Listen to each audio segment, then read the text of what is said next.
Nous allons maintenant procéder débat interactif. Chaque sénateur intervient pour 2 minutes maximum et je me tournerai vers la mission et le gouvernement s'ils souhaitent répondre. Alors nous commençons par Monsieur François Marc. Notez les différents noms. Merci Monsieur le Président. Monsieur le ministre vient de nous indiquer que les engagements qui avaient été pris par le Président de la République seraient tenus et qu'il s'attacherait lui-même, avec Monsieur Marlex, à ce que ces engagements soient tenus.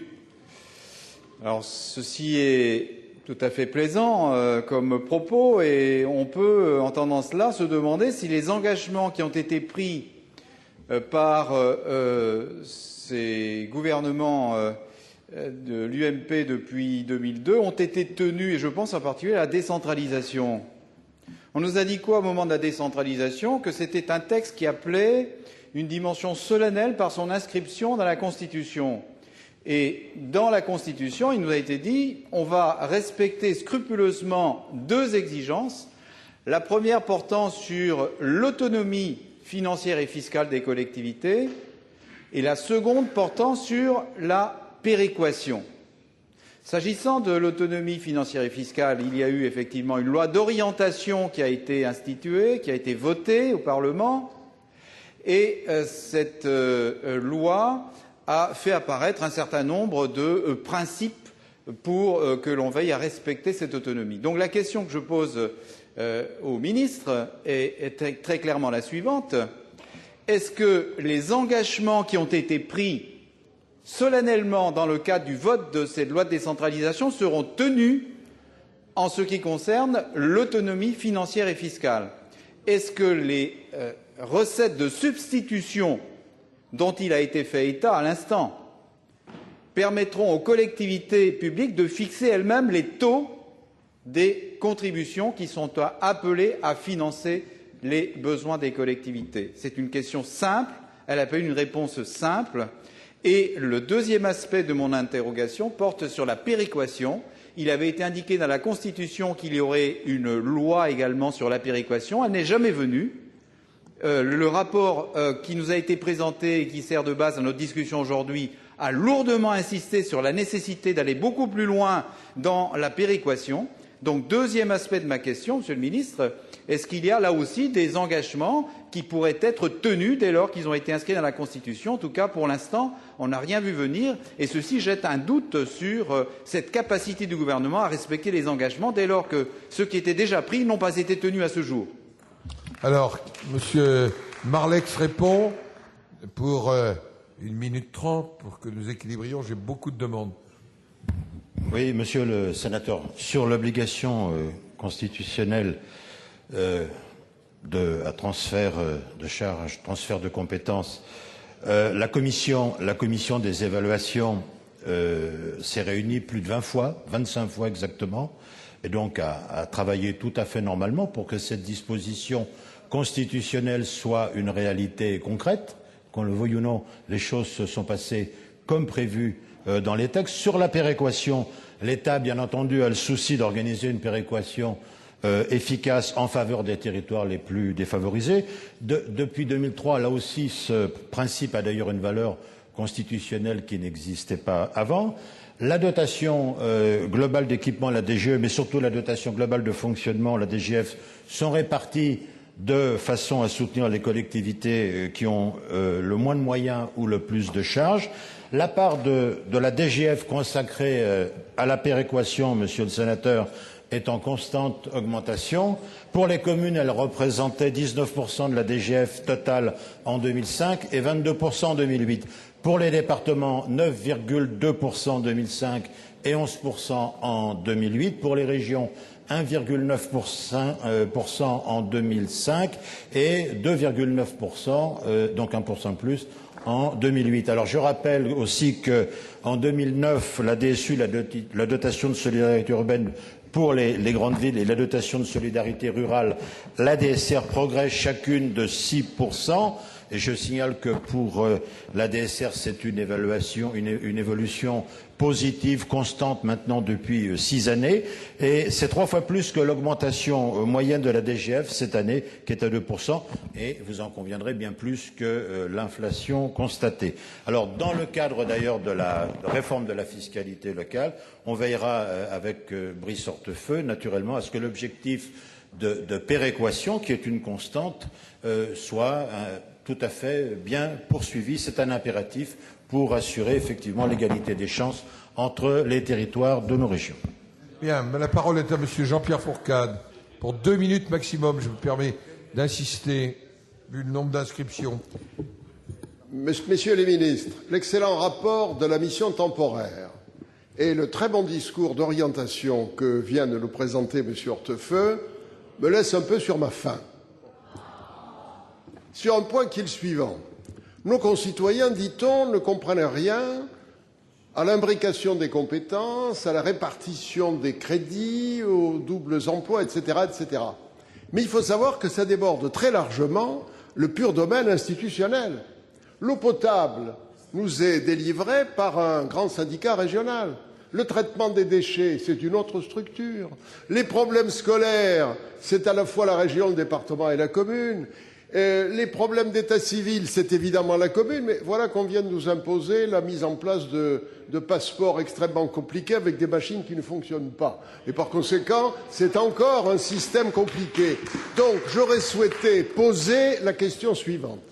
Est-ce que, lorsqu'on aura terminé l'organisation intercommunale, et tout le monde vient de me dire qu'on fera ça dans un délai assez bref, est-ce qu'on réintégrera dans les nouvelles structures intercommunales tout ce qui est parti, c'est-à-dire tout ce que font les syndicats mixtes, les syndicats à vocation multiple, les syndicats simples, les autorités, etc., de manière à ce que nos concitoyens voient en face d'eux des élus responsables ayant des compétences précises. Je n'ai pas trouvé, ni dans la commission Balladur, ni dans l'excellent rapport, je le dis, de la commission Bello, ni dans le discours, la réponse à mes questions. Va-t-on réintégrer tout ce qui est sorti des compétences institutionnelles pour arriver à quelque chose de satisfaisant au niveau de la vie quotidienne de nos concitoyens? Merci, Monsieur le Ministre. C'est vous qui répondez. Monsieur le Ministre Jean-Pierre Fourcade, en réalité, dans votre question, il y a ce masque des affirmations et des considérants qui sont tout à fait réels. Bien évidemment, nos concitoyens n'y comprennent rien. Ils n'y comprennent rien dans la multiplicité des syndicats intercommunaux. Vous savez, ne plaisantez pas avec ça, parce que la Fondation nationale des sciences politiques avait fait une étude qui démontrait très clairement que c'était incompréhensible et qu'il y avait encore 3% de nos compatriotes qui pensaient que pour l'élection cantonale, il s'agissait d'élire des cantonniers. 3%. Ça remonte à une dizaine d'années. Mais au-delà de cette anecdote, je reconnais naturellement l'anecdote, il y a une incompréhension totale de nos concitoyens du rôle, de la place, de la légitimité institutionnelle des syndicats intercommunaux. Donc précisément, nous terminons cette phase. On doit être aux alentours, Alain, de 96-97%, puisque, comme vous le savez, il y a une présentation annuelle au Conseil des ministres de l'évolution de l'intercommunalité. Et l'objectif, c'est la rationalisation, c'est la simplification. Donc il faut naturellement que les compétences de tout ce que vous avez donné comme exemple, et on pourrait en citer d'autres, soient rassemblées à l'intérieur de ces structures. On ne peut pas réclamer la rationalisation, on ne peut pas réclamer la simplification si, naturellement, on n'en tire pas les conséquences. Merci. Merci. La parole est à Madame Goulet, puis ensuite à Monsieur Chevènement. Oui, Monsieur le Président.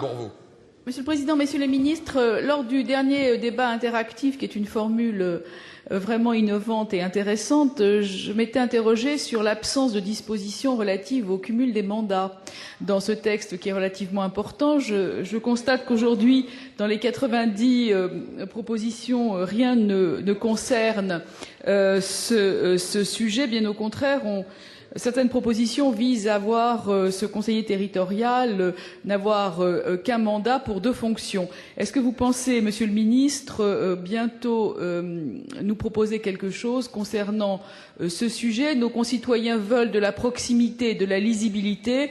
Je crois qu'ils veulent aussi des éclaircissements sur ce point. Je vous remercie. Alors, Monsieur Marlex, vous avez la parole, Monsieur le Ministre. Je rappelle que les questions peuvent s'adresser au gouvernement comme à la mission. Allez-y. Effectivement, la philosophie générale du texte et les travaux d'ailleurs de la commission Balladur, c'est la prise en considération du mandat de conseiller territorial comme un mandat et rien d'autre, même s'il occupe deux compétences, une à la région et une au département. On peut pas traiter à ce niveau le problème du cumul des mandats ou du cumul des fonctions, ce qui est quand même, Madame le sénateur, quelque chose d'un petit peu différent, vous en conviendrez. Par contre, dans l'avant-projet de loi Modeloc, modernisation et démocratisation, que j'avais eu l'honneur de préparer en arrivant aux places Beauvau, il est prévu tout un dispositif en faveur de l'amélioration du statut des élus locaux. Nous avons fait beaucoup de concertations sur ce texte qui prévoit effectivement des avancées importantes et qui traite également du problème du cumul des mandats avec la prise en compte d'un certain nombre, est-ce que des fonctions bien définies qui vont entrer par exemple dans le cadre de l'intercommunalité peuvent entrer dans le cumul des mandats ou non. Il faut qu'il y ait un débat là-dessus. Ça fait partie de cet avant-projet de loi qui sera certainement repris en compte au moins en partie dans les textes que le gouvernement présentera à partir de la rentrée au Parlement. Madame le rapporteur, vous vouliez réagir ou interroger Oui. D'abord parce que je remercie ma collègue d'avoir posé la question. Et je m'interroge par rapport à la réponse du ministre. En effet, je ne vois pas comment un délégué, enfin un président d'intercommunalité, qui n'est pas président d'une collectivité territoriale, puisque c'est un EPCI, pourrait être frappé par le cumul de mandats, je fais le raisonnement, alors qu'un conseiller territorial qui représente deux collectivités territoriales, lui, aurait droit à considérer que ça n'est qu'un mandat. Là, au Conseil constitutionnel, tous les jours, je pense que ça se discute. Voilà une observation. La parole est maintenant à Monsieur Jean-Pierre Chevènement. Vous avez la parole, mon cher collègue, pour 2 minutes maximum. Oui, Monsieur le Ministre, l'intercommunalité a été une révolution tranquille qui a permis aux communes d'exercer des compétences stratégiques dans le domaine du développement économique, du logement, de l'habitat, grâce à des ressources stratégiques, essentiellement la taxe professionnelle, de plus en plus sous le régime de la taxe professionnelle unique. Cette ressource a apporté à l'intercommunalité a apporté des moyens importants et dynamiques. Alors, Madame Lagarde a avancé une hypothèse de transfert de la cotisation minimale de taxe professionnelle, auquel elle ajoutait la taxe spéciale sur les conventions d'assurance, ce qui fait 10,3 milliards au regard des 16,62 milliards que rapporte aujourd'hui la taxe professionnelle au bloc local. La Commission des finances, de son côté, a fait une autre proposition, sur laquelle Madame Lagarde a émis un avis favorable. Il s'agit de transférer essentiellement une taxe foncière qui rapporterait 5,67 milliards d'euros, taxe d'activité économique, à laquelle on ajouterait des taxes sectorielles et puis des transferts d'impôts. Cette compensation laborieuse des 16,62 milliards de ressources provenant de la TP ne résoudrait pas le problème du dynamisme des bases.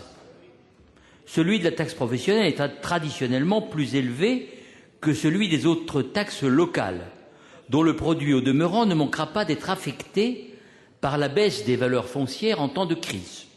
Alors, Monsieur le Ministre, comment comptez-vous assurer une compensation dynamique à la suppression de la taxe professionnelle? Je souligne dynamique. Sinon, est-ce que vous êtes vraiment conscient que vous allez porter un rude coup au développement de l'intercommunalité dans notre pays, en privant celle-ci des ressources indispensables à l'offre de services qu'attend légitimement la population, aussi bien qu'à des politiques indispensables comme la politique de la ville pour lutter contre la ghettoisation de certains quartiers?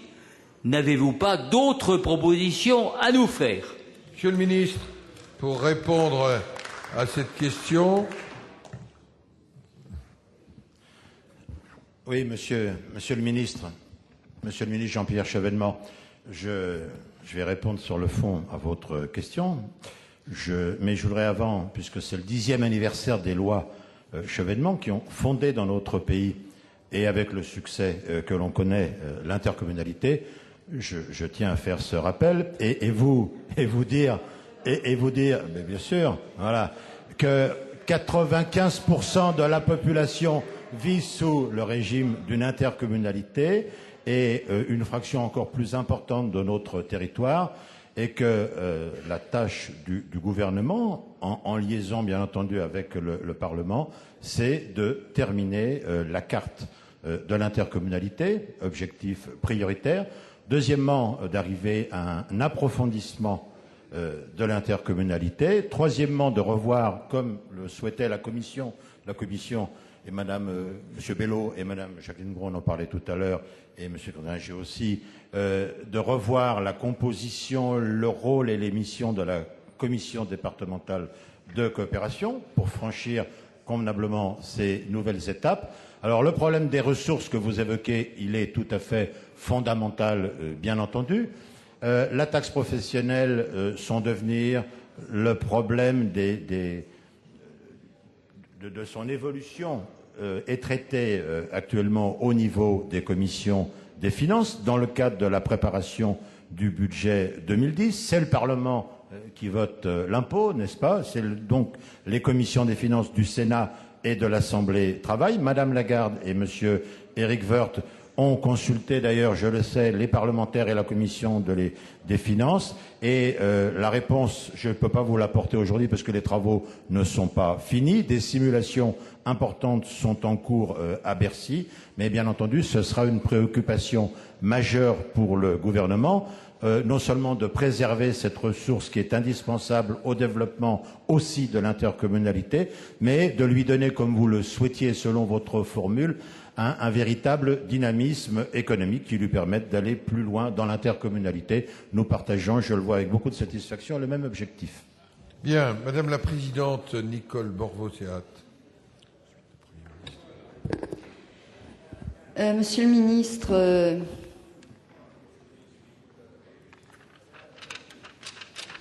je suis de ce côté. Monsieur le ministre, merci. Vous évoquez, enfin quand je dis vous, c'est le gouvernement, à l'appui de la réforme que vous entendez mener, le coût excessif de notre organisation territoriale actuelle. Alors je suppose que l'appréciation du gouvernement est étayée, bien entendu, et il serait donc important que la représentation nationale sache où elle va de ce point de vue. En effet, les études comparées sont difficiles à faire, comme chacun sait, puisque au niveau européen, pour en rester là, les choses sont différentes. Encore que je remarque que la plupart des pays européens ont 3 niveaux de collectivité. Mais ce dont nous disposons, par exemple une étude d'Exia, assez récente, montre qu'à ce niveau donc européen, le coût de fonctionnement des collectivités territoriales en France se situe plutôt à un niveau modeste. Je parle des coûts de fonctionnement. Eu égard évidemment aux services publics importants que traitent nos collectivités territoriales. Quant aux élus, il semble que la totalité des indemnités des conseillers généraux et régionaux représente un pourcentage très faible des budgets des collectivités concernées, à peu près 0,05%. Donc, à peine, me dit-on. Donc, nous aimerions, enfin j'aimerais, en ce qui me concerne, avoir plus de précisions sur le sujet. Merci. Monsieur le ministre. Bien, Madame le sénateur, vous posez une question qui est importante, bien qu'on la soulève également aujourd'hui. 3 niveaux de collectivité, dites en moyenne en Europe. C'est vrai dans certains pays comme l'Espagne ou comme l'Allemagne, contrairement à ce qu'on dit.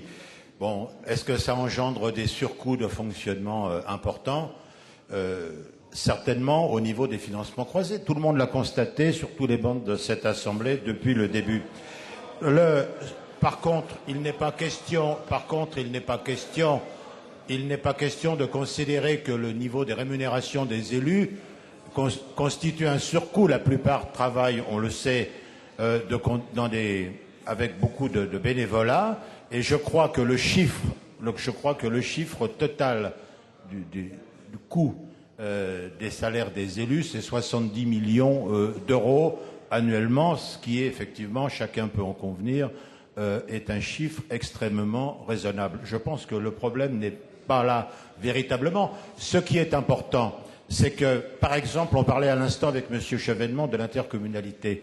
Malgré l'achèvement à plus de 95% de la carte intercommunale, il est encore très regrettable de constater que pratiquement 16 000 CIVOM, CIVU et autres syndicats intercommunaux existent encore sur notre carte territoriale et paradoxalement n'ont pas disparu avec l'arrivée de l'intercommunalité. Ils engendrent pour la fiscalité, la lourdeur de la fiscalité nationale, 15 milliards de dépenses par an, dont plus de 50% vont au fonctionnement et l'autre petite moitié seulement à l'investissement, à un investissement réel. Ce sont des chiffres qui sont tout à fait fondés, qui font partie des études qui sont en possession du gouvernement. C'est pour ça que, et ça a été souligné d'ailleurs par votre commission, j'ai bien lu son rapport, il est essentiel d'arriver rapidement à une suppression de ces syndicats intercommunaux qui engendrent des surcoûts tout à fait considérables. Et puis, vous avez parlé de l'Europe, mais il y a quelque chose dont on ne parle pas, et vous ne m'avez pas posé la question, mais j'y réponds puisque vous l'avez un peu suggéré en parlant de l'Europe. Savez-vous qu'en 2008, notre pays a été, et va l'être pour l'année prochaine, le premier pays contributaire dans l'Union européenne, avant l'Allemagne, et que nous sommes le dernier pays consommateur des fonds européens. Pourquoi? Parce que la complexité du montage je conclus, Monsieur le Président, fait qu'on a beaucoup de mal à consommer les crédits. Voilà. Donc, vous m'aviez suggéré les comparaisons avec l'Europe. Je me permets de vous faire celle-là, qui est extrêmement saisissante et importante pour le débat que nous avons aujourd'hui. Monsieur le rapporteur, vous vouliez intervenir? Attendez. Monsieur le rapporteur, vous intervenez. Ensuite, Monsieur Fournier, ensuite, Monsieur le Premier ministre. Pierre Mauroy. Monsieur le ministre, moi je vous écoute et je voudrais quand même qu'on précise un peu les choses. Quand on dit les financements creusés augmentent les coûts, on peut l'admettre de façon très marginale, mais le financement creusé ne change pas le coût du projet. Or, Monsieur le ministre, soyons clairs entre nous. Quand on fait une salle polyvalente et qu'elle coûte 1 million d'euros, le million d'euros vient des impôts. Qu'ils viennent de l'impôt régional, de l'impôt départemental ou de l'impôt communal, ça reste une contribution de nos concitoyens. Et donc le coût n'est pas changé par cela. Il n'y a que les problèmes d'instruction. C'est ce que nous avons voulu régler en proposant des modalités claires pour arriver au dossier unique et à l'instruction unique. Moi, je réponds à des questions précises. Deuxième chose, puisqu'on parle du nombre des élus, il faut que les choses soient claires. Moi, j'ai entendu tout à l'heure des choses qui ne m'ont pas éclairé. Il y a 4219 conseillers généraux et à peu près 2000 conseillers régionaux.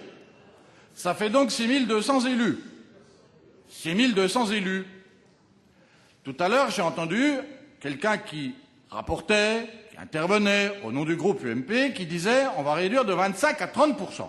C'était la phrase exacte. Admettons 30%. 6 000, desquels on retire 30%, ça fait 4 000 élus. Ou alors je ne comprends plus rien, à peu de choses près, mais je ne comprends plus rien aux mathématiques si ce n'est pas ça. S'il y a 4 000 élus conseillers territoriaux, il y en a autant demain qu'hier, puisqu'il y en a 4 200 aujourd'hui. Mais par contre, il y aurait 4 000 conseillers régionaux, alors qu'il y en a 2 000 aujourd'hui. Il faudra changer tous les hémicycles régionaux. Où serait l'économie? Monsieur Fournier, vous avez la parole. Et ensuite, Monsieur le Premier ministre.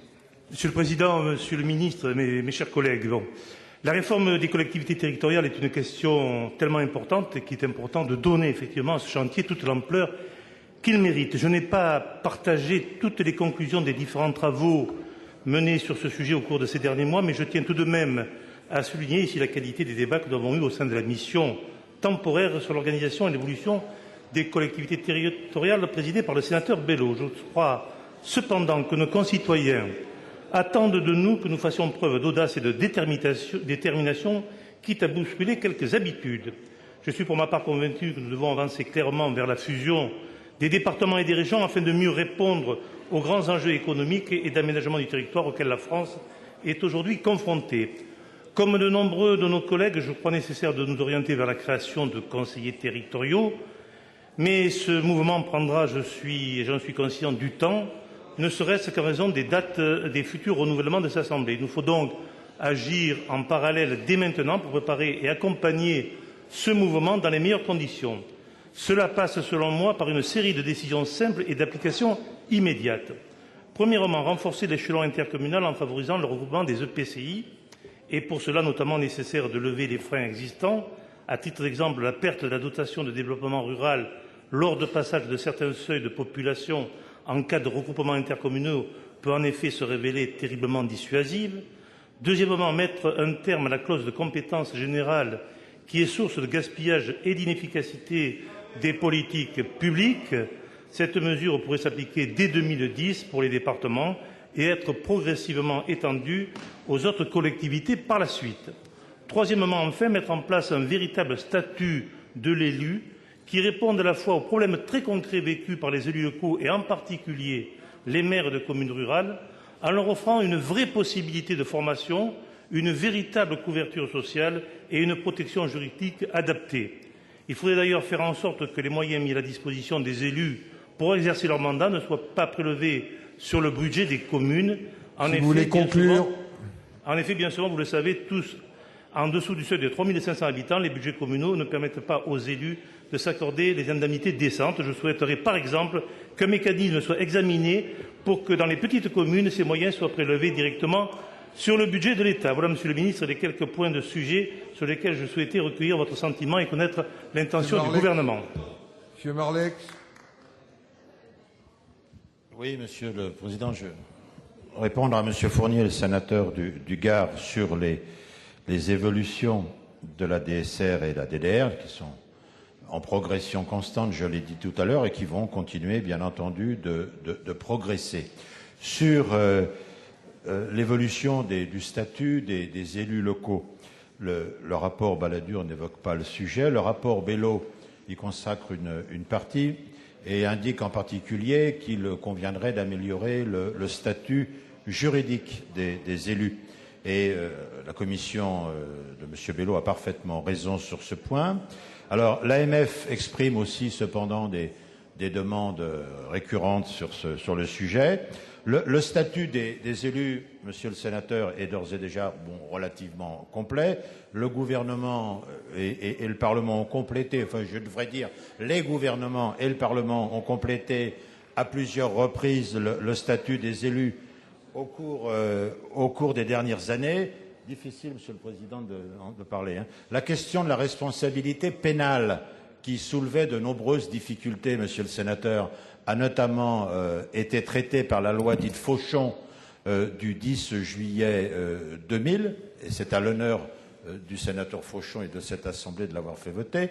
Alors, tant la protection sociale, les règles d'absence ou le volet financier ont été améliorées et sont désormais relativement complètes, notamment la garantie contre les discriminations de l'employeur liées au statut d'élu local, les autorisations d'absence, les crédits d'heures, 105 heures pour un conseiller général ou régional, suspension du contrat de travail et bilan professionnel et indemnité différentielle, protection sociale comparable à celle des salariés, autant d'objectifs qui sont à pourvoir. Alors encore une fois, dans le projet d'amélioration, je conclus, Monsieur le Président, de l'avant-projet de loi Modeloc sur le statut des élus locaux, il est prévu d'autres avancées particulièrement significatives qui seront certainement d'une façon ou d'une autre dans les textes et dans le projet de loi présentés à l'automne par le gouvernement.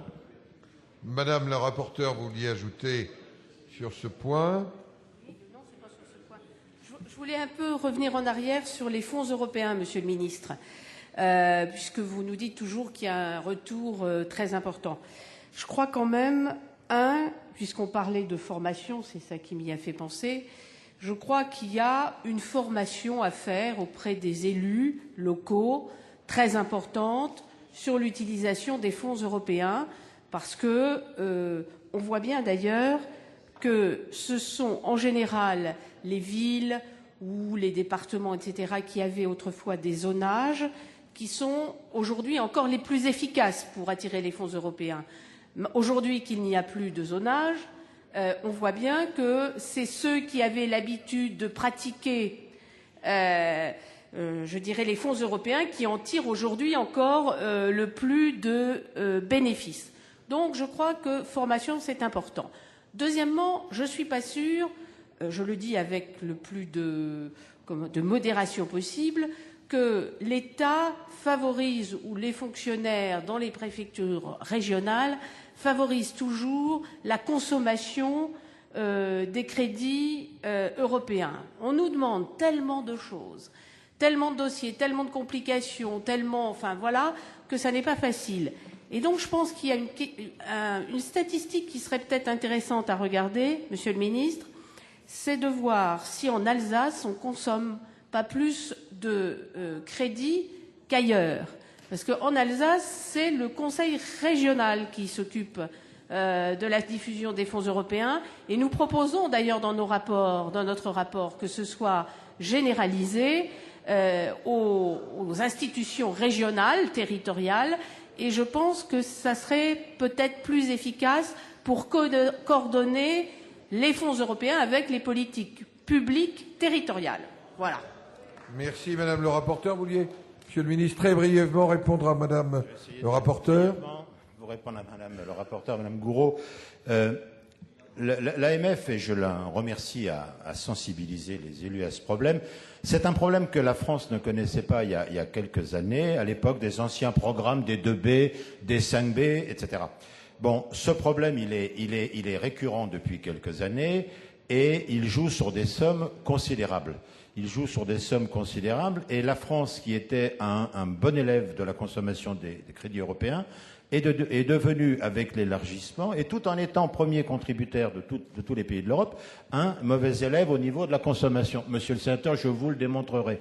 Voilà. Alors, c'est le rôle des préfets, c'est le rôle des préfets de région qui sont comptables d'ailleurs des fonds européens, de les dépenser, de faire une politique d'explication auprès des élus et de formation. Sinon, il y a retour à Bruxelles. Et il est extrêmement pénible, extrêmement regrettable de voir que des sommes colossales qui viennent du FAIDER, qui viennent du FSE, repartent à Bruxelles, faute d'avoir été consommées. Alors vous souleviez la question de l'Alsace. C'est vrai que l'Alsace, il y avait une autre région, je crois que la région Auvergne aussi, avait été autorisée à titre dérogatoire de gérer les fonds européens. C'était au cours des exercices budgétaires 2006-2007, si mes souvenirs sont bons. Il y a eu une gestion tout à fait convenable de ces fonds par les deux régions, mais les résultats n'étaient pas d'autant plus probants que ce que fait l'État. En tout cas, nous donnons, et j'ai eu l'occasion d'expliquer à l'ensemble des préfets réunis au ministère de l'Intérieur il y a quelques jours, la nécessité de bien se mobiliser pour dépenser les crédits qui sont dévolus à notre pays et de faire un effort de sensibilisation auprès de nos élus pour les familiariser avec les procédures qui sont, c'est vrai, complexes, mais elles sont complexes pour tous les pays et il n'est pas normal que la France n'arrive pas au même niveau de consommation que la moyenne de ses partenaires, Monsieur le Président. Merci, Monsieur le ministre. Monsieur le Premier ministre, Pierre Mauroy. Moi, j'ai écouté avec beaucoup de plaisir, finalement, tous les débats qu'il y a pu y avoir. Et finalement, à la fin de ces débats, j'ai au fond le même sentiment que j'ai eu lorsque j'ai participé au comité Balladur. Le comité Balladur avait très bien commencé, etc. Et je dois dire, et je m'en félicite. Il avait fixé 20 questions Sur ces 20 questions, j'ai répondu favorablement à 18, sur des problèmes d'ailleurs qui ont été repris sur tous ces bancs et qui peuvent rassembler l'ensemble des sénateurs sur les améliorations qu'on peut apporter à la décentralisation ou à la politique de nos territoires. Mais sur 2 problèmes, nous avons calé la taxe professionnelle, qui est d'une façon vraiment incroyable, on a dit plus de taxe professionnelle, bon, on ne sait pas par quoi la remplacer. Et le problème n'est pas encore résolu. Mais je ne veux pas m'étendre sur ce sujet. Mais l'autre problème est les conseillers territoriaux. Lorsque nous est arrivé d'ailleurs, dans cette commission, c'est pas quelque chose qui est sorti de la commission, c'est quelque chose qui est venu d'ailleurs. Je ne sais pas tout d'ailleurs, mais enfin, c'est venu d'ailleurs. Conseillers territoriaux. Là, j'ai mesuré que la naissance de ces conseillers territoriaux, finalement, touchait au fondement de la politique, finalement, qui avait été conduite pendant 25 ans et reprise par tous les gouvernements, y compris par le gouvernement Raffarin, d'ailleurs, et tout le monde y avait participé. Là, j'ai pensé qu'il y avait une rupture. Nous avons discuté, etc. Mais pourquoi vous voulez instaurer ça? Pour supprimer le Conseil, le Conseil général, qui est une institution pas de proximité que personne ne peut voir disparaître et qui est indispensable, ou pour au contraire le Conseil régional, mais c'est indispensable que la France se dote d'une assemblée qui soit une assemblée qui fixe le cap. Une assemblée n'est pas d'orientation. Alors pourquoi ça? Les réponses ne nous ont pas été données. Je vois bien qu'au cours de cette discussion, et je félicite la mission que vous avez initiée, Monsieur le Président, finalement, de ne pas avoir repris cette proposition, de faire d'autres propositions. Mais je vois bien qu'au cours du débat, les conseillers territoriaux sont là, la pierre d'achoppement qui montre le glissement politique.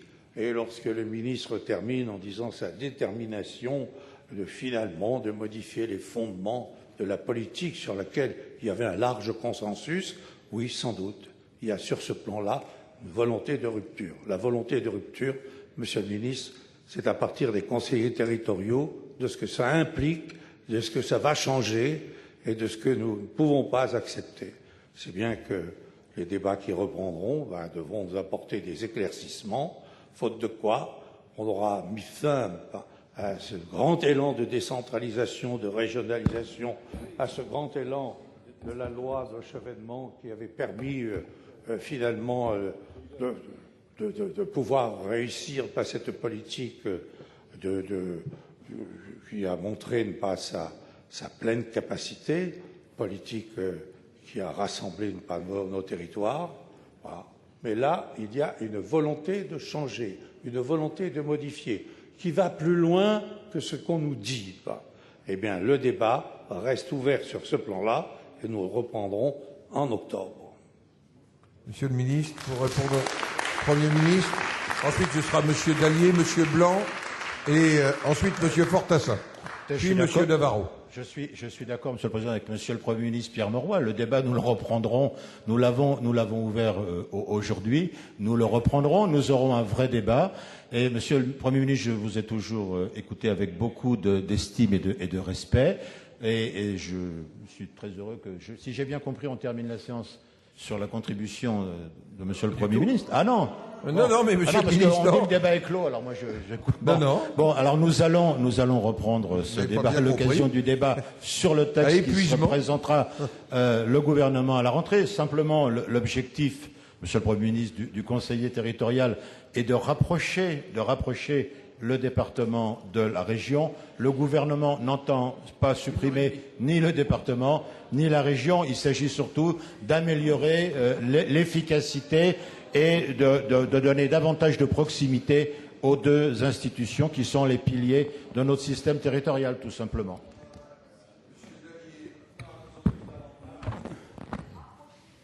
Merci, Monsieur le Président.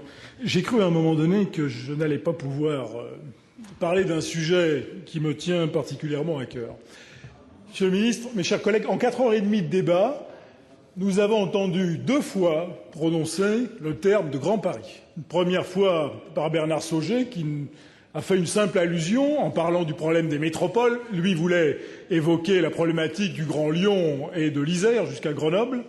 Et une seconde fois, c'est le ministre Brice Hortefeux qui a évoqué le Grand Paris en parlant de l'intercommunalité et en disant qu'effectivement, dans cet espace, il faudrait peut-être regarder les choses différemment. 2 fois en 4h30 de débat. La région Île-de-France, c'est 1/5 de la population française. C'est près de 30% du PIB. Et petit à petit, tout doucement, nous nous dirigeons à l'automne vers une loi qui ne traitera pas du sujet. Nous allons probablement, effectivement, changer les choses et de manière importante, quoi que l'on en pense, entre les départements et les régions, avec les conseillers territoriaux. Nous allons décider de la création de 6, 7 ou 8 grandes métropoles. Et dans cet espace, la capitale du pays, cet espace si important à tous les points de vue, nous nous acheminons petit à petit vers une non-réforme parce que nous n'avons pas le courage de poser les problèmes sur la table et de déplaire à ceux qui ne veulent pas parler du partage de la richesse fiscale et à ceux qui ne veulent pas partager le pouvoir pour régler les problèmes de cet espace. La région Île-de-France et le Grand Paris, c'est la région la plus riche de France. C'est l'espace où la cohésion urbaine et sociale est le plus en danger. Et de tout cela, personne ne parle. Nous n'en parlons pas. Et donc, à l'automne, le Parlement sera saisi d'un projet de loi qui ne concernera pas le Grand Paris, et nous aurons le droit, c'est ce que le Président de la République vient d'affirmer à la Défense aujourd'hui, à un projet de loi pour parler de la gouvernance du Grand Paris, mais non pas de la vraie gouvernance politique, mais de la gouvernance des projets. C'est-à-dire, est-ce que nous créerons un établissement public type EHPAD pour la défense, une société à capitaux publics pour financer les grands projets et voir comment, autour des gares, nous pourrons faire sauter les règles d'urbanisme. Le débat n'est pas là, le fond du problème n'est pas là. Alors, Monsieur le Ministre, on nous a souvent dit que nous laisserions passer un peu de temps, mais que nous irions vers une réforme de la gouvernance dans cet espace. Moi, je ne vois rien de venir, alors j'ai envie de vous demander aujourd'hui, oui ou non, et quand, à quelle échéance, discuterons-nous de la gouvernance de l'espace du Grand Paris? Première question. Et deuxième question, si la réponse est oui, allez-vous décréter un moratoire sur l'intercommunalité en première couronne parisienne? Parce qu'il faut bien se rendre compte que si cette interco n'a pas fonctionné jusqu'à présent, elle a pris un coup d'accélérateur formidable le jour où Édouard Balladur a rendu ce rapport au Président de la République en proposant de créer la métropole parisienne. Ce jour-là, tous ceux qui n'en veulent pas se sont précipités pour dire on va faire de l'interco en première couronne à 3, à 4 ou 5, à 6. Et dans mon département, c'est simple. Le Parti communiste avec le Parti communiste, le Parti socialiste avec le Parti socialiste, l'UMP avec l'UMP et le Nouveau Centre avec le Nouveau Centre. Voilà la logique du territoire dans cet espace du Grand Paris. Alors, Monsieur le Ministre, 2 questions. Si vous voulez conclure, oui. Oui ou non, et à quelle date pourrons-nous parler de la gouvernance du Grand Paris? Et dans cette attente, allez-vous décréter un moratoire sur la mise en place de ces intercos à la petite semaine qui ne peuvent en aucun cas être une réponse à la problématique de cet espace? Monsieur le Ministre, sur le sujet du Grand Paris. Oui, Monsieur le Sénateur Dallier, moi pour résumer, je dirais d'abord les projets, ensuite les institutions. Prendre le problème dans ce sens me paraît la meilleure solution. Le comité Balladur, vous vous en souvenez, a proposé de fusionner les départements de la Petite Couronne et le département de Paris dans une structure qui aurait aussi les compétences d'une intercommunalité.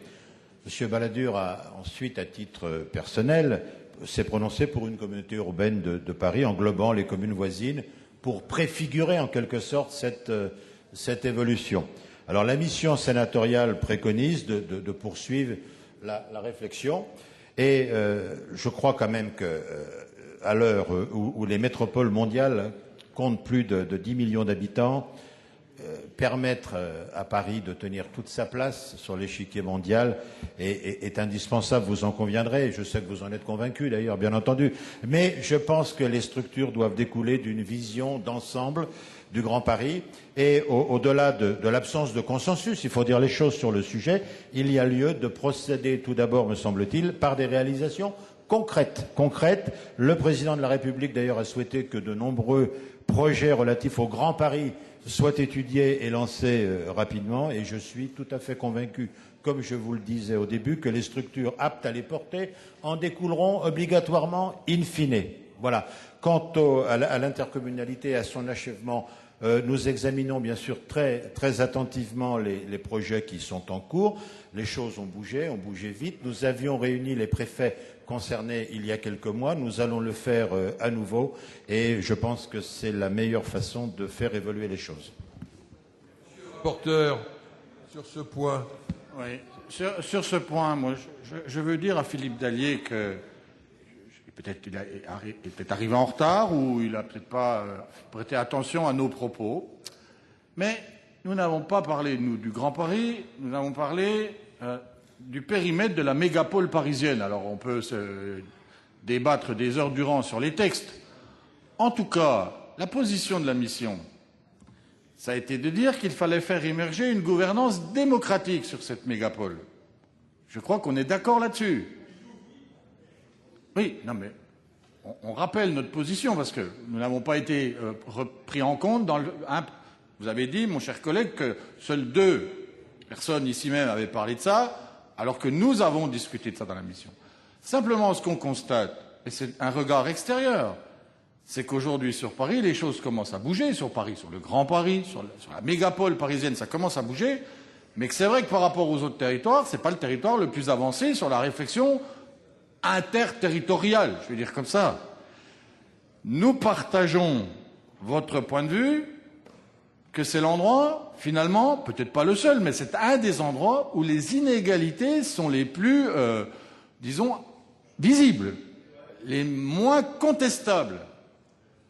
Nous en déduisons qu'il faut être prudent quand on ne met en avant plus que les mégapoles ou les très grandes métropoles, parce qu'elles n'ont pas toujours su résoudre ces questions-là.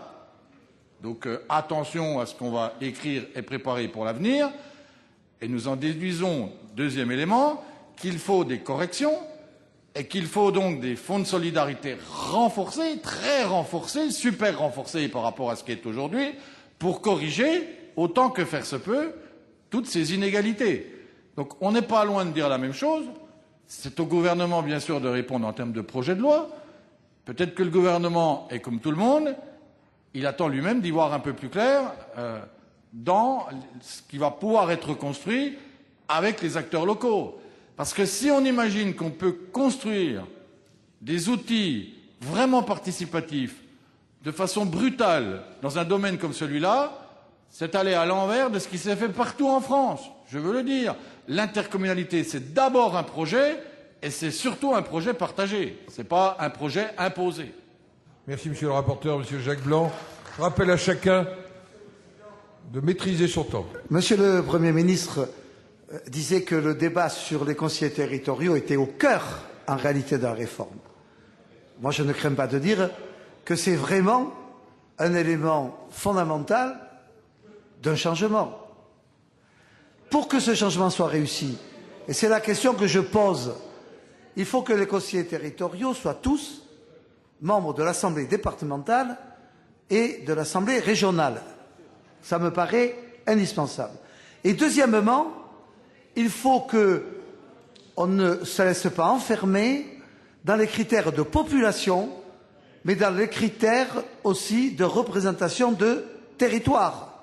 Ce qui permettra aux assemblées régionales de ne pas être exclusivement à la proportionnelle par rapport aux habitants, mais au contraire d'avoir une composition qui assure au sein même de l'Assemblée régionale, et c'est essentiel, une représentation de ces territoires.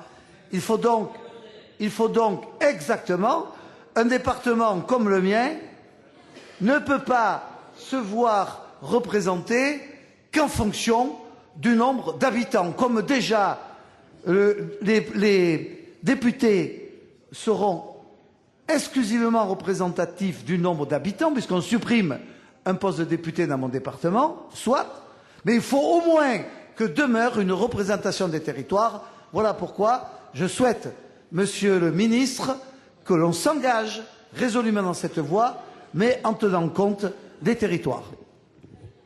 Monsieur le ministre, sur cette question de la correction démographique par le territoire. Oui, monsieur le sénateur Jacques Blanc a raison. Il soulève un vrai sujet, un vrai problème. C'est dans le système actuel la représentation des plus petits départements. Si je ne me trompe pas, vous devez avoir 4 conseillers régionaux actuellement. 2, ah ben oui, j'étais encore trop optimiste, 2 sur un ensemble de 80 conseillers. Ouais, voilà. Alors c'est vrai que pour un territoire comme la Lozère, qui a certes 75 ou 80 000 habitants, mais qui 550 000 hectares, hein, je crois. Voilà, je suis pas loin de la vérité. Avoir deux représentants à Montpellier, à la région, quand on connaît en plus la difficulté pour aller de Mende à Montpellier, c'est pas évident. Sur un ensemble de 80. Alors le problème, il se pose pour la Lozère, il se pose aussi pour d'autres départements dans la région Midi-Pyrénées ou dans la région Auvergne. Alors c'est vrai qu'on n'est pas dans un dynamisme pour créer des sièges supplémentaires, bien au contraire, mais on pourrait utilement repenser la représentation d'un certain nombre de petits départements à l'intérieur des conseils régionaux, parce que c'est vrai qu'il y a une sous-représentation qui peut apparaître choquante à beaucoup d'entre vous. Monsieur le Président Colomba, pour la mission. 2 mots à notre collègue Jacques Blanc. Les conseillers territoriaux posent un certain nombre de problèmes. Notre ami Cratinger l'a dit tout à l'heure. Je veux dire qu'on va avoir d'un côté une diminution du nombre de conseillers généraux, ce qui fait que le département de la Lozère va être administré par 3 personnes. Vous gênerez pas, hein, ou par 4. Vous gênerez pas, 6 peut-être, 12. Bon, vous ferez face. Alors qu'on va assister à un doublement du nombre de conseillers régionaux par rapport à aujourd'hui. Se pose aussi quand même, alors je veux bien qu'il y ait un distinguo subtil entre les fonctions et les mandats. Enfin, le problème, c'est pas tellement le cumul des mandats que le cumul des fonctions. Alors c'est une façon très élégante de régler le problème. On en met 2, pourquoi pas 3 et 4 qui font la même chose. Donc on règle le problème du cumul des mandats. Mais si on vient sur le fond, pourquoi, qu'est-ce qui peut justifier donc l'idée du conseiller territorial? Premièrement, c'est le problème des financements croisés, et deuxièmement, c'est le problème de la coordination. Problème des financements croisés, est-ce que c'est par vice que les financements croisés se sont établis dans notre pays? Non, c'est parce que pour faire des grands projets, eh bien, il fallait se mettre à plusieurs, et l'État a bien montré le chemin. Donc, il ne faut pas se cacher derrière son petit doigt. On pourra très bien organiser une répartition précise des compétences, etc. Mais si derrière les financements ne suivent pas, le résultat, c'est que les collectivités ne pourront plus agir. Deuxième aspect des choses, les conseillers territoriaux sont censés permettre une meilleure coordination des politiques. Mais c'est supposé que les départements et la région, tous les départements de la région et la région seront gouvernés par la même majorité. C'est supposé qu'il y a une harmonie préétablie qui va s'établir. Je crois que ce qu'on va faire, alors que la conférence... Alors que le Conseil des exécutifs permet effectivement, entre des gens qui ont des responsabilités précises, etc., de négocier très bien les choses, je crois que, au contraire, ça va introduire dans les conseils régionaux beaucoup plus de difficultés qu'il n'y en a aujourd'hui. La parole est à Monsieur Fortassin.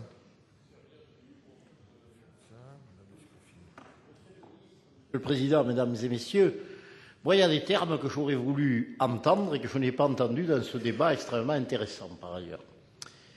Quand on fait une réforme des institutions, on doit avoir une ligne directrice. Or, aujourd'hui, les communes sont quand même le lieu où s'exerce le mieux la démocratie locale, avec le rôle du maire qui a un rôle de lien social extrêmement important. Si on le transforme en chef de village, on nie toute son autorité. Au niveau départemental, ce sont les solidarités territoriales et les solidarités sociales. S'il n'y a plus de compétences générales, tout cela va être anéanti. Et ensuite, si on fait une réforme, c'est aussi, me semble-t-il, pour qu'il y ait un aménagement harmonieux et équilibré du territoire national. On n'en prend pas le chemin. Et cela n'a pas été dit comme étant une ligne directrice essentielle. Et enfin, je dois dire que j'ai quand même le sentiment, messieurs, vous ne m'empêcherez pas de le penser, que la contribution du groupe UMP, qui était tout à fait logique dans son esprit, mais arrivée quand même bien tardivement, en définitive, elle n'a peut-être pas la volonté de tailler en pièces le travail de la commission Belot, mais ça y ressemble énormément. Alors, Monsieur le ministre, sur cet appel de Monsieur Fortassin, vous voulez répondre? Monsieur le Président, je ne peux qu'être d'accord avec le sénateur des Hautes-Pyrénées, avec Monsieur Fortassin. Il n'est pas question de toucher à nos communes. Nous savons tous que ce sont les cellules de base de la démocratie locale et qu'elles sont aussi le lieu par excellence de la solidarité sociale, et elles ont une importance vitale dans l'organisation de notre territoire. Donc il n'est pas question de toucher à nos communes, il n'est pas question non plus de leur ôter la clause de compétence générale, bien entendu. Personne ne l'a jamais dit.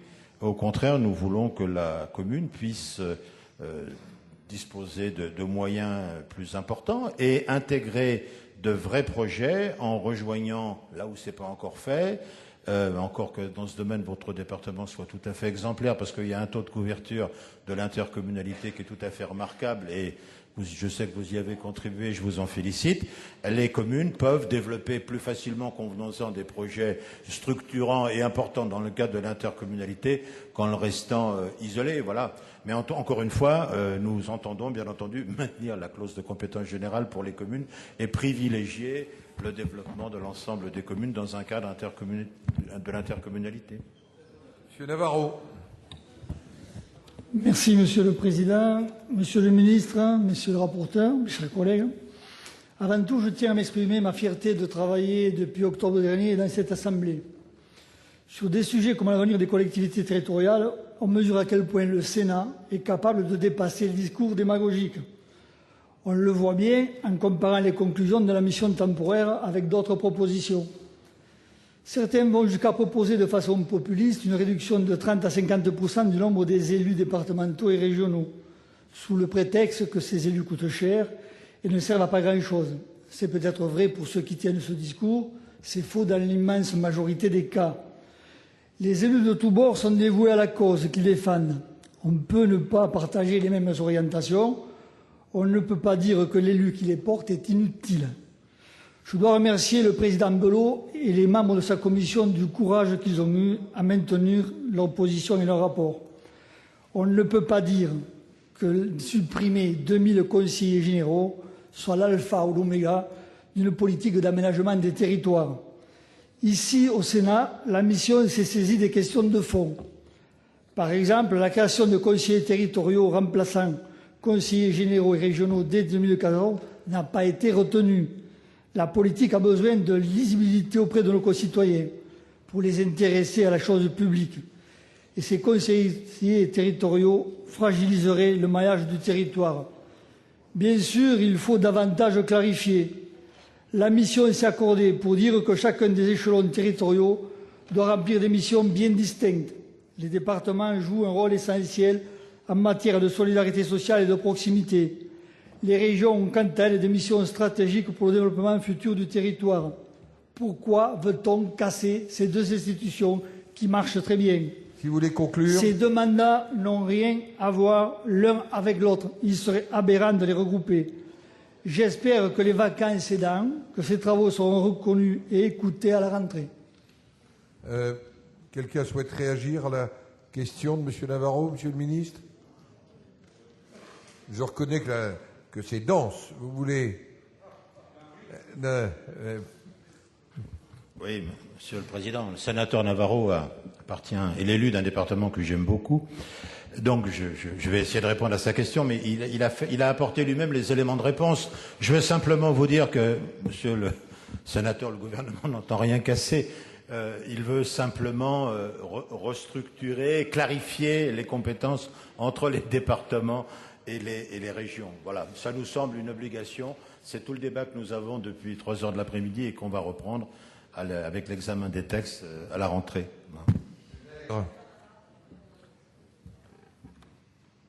Question brève, réponse brève, dense.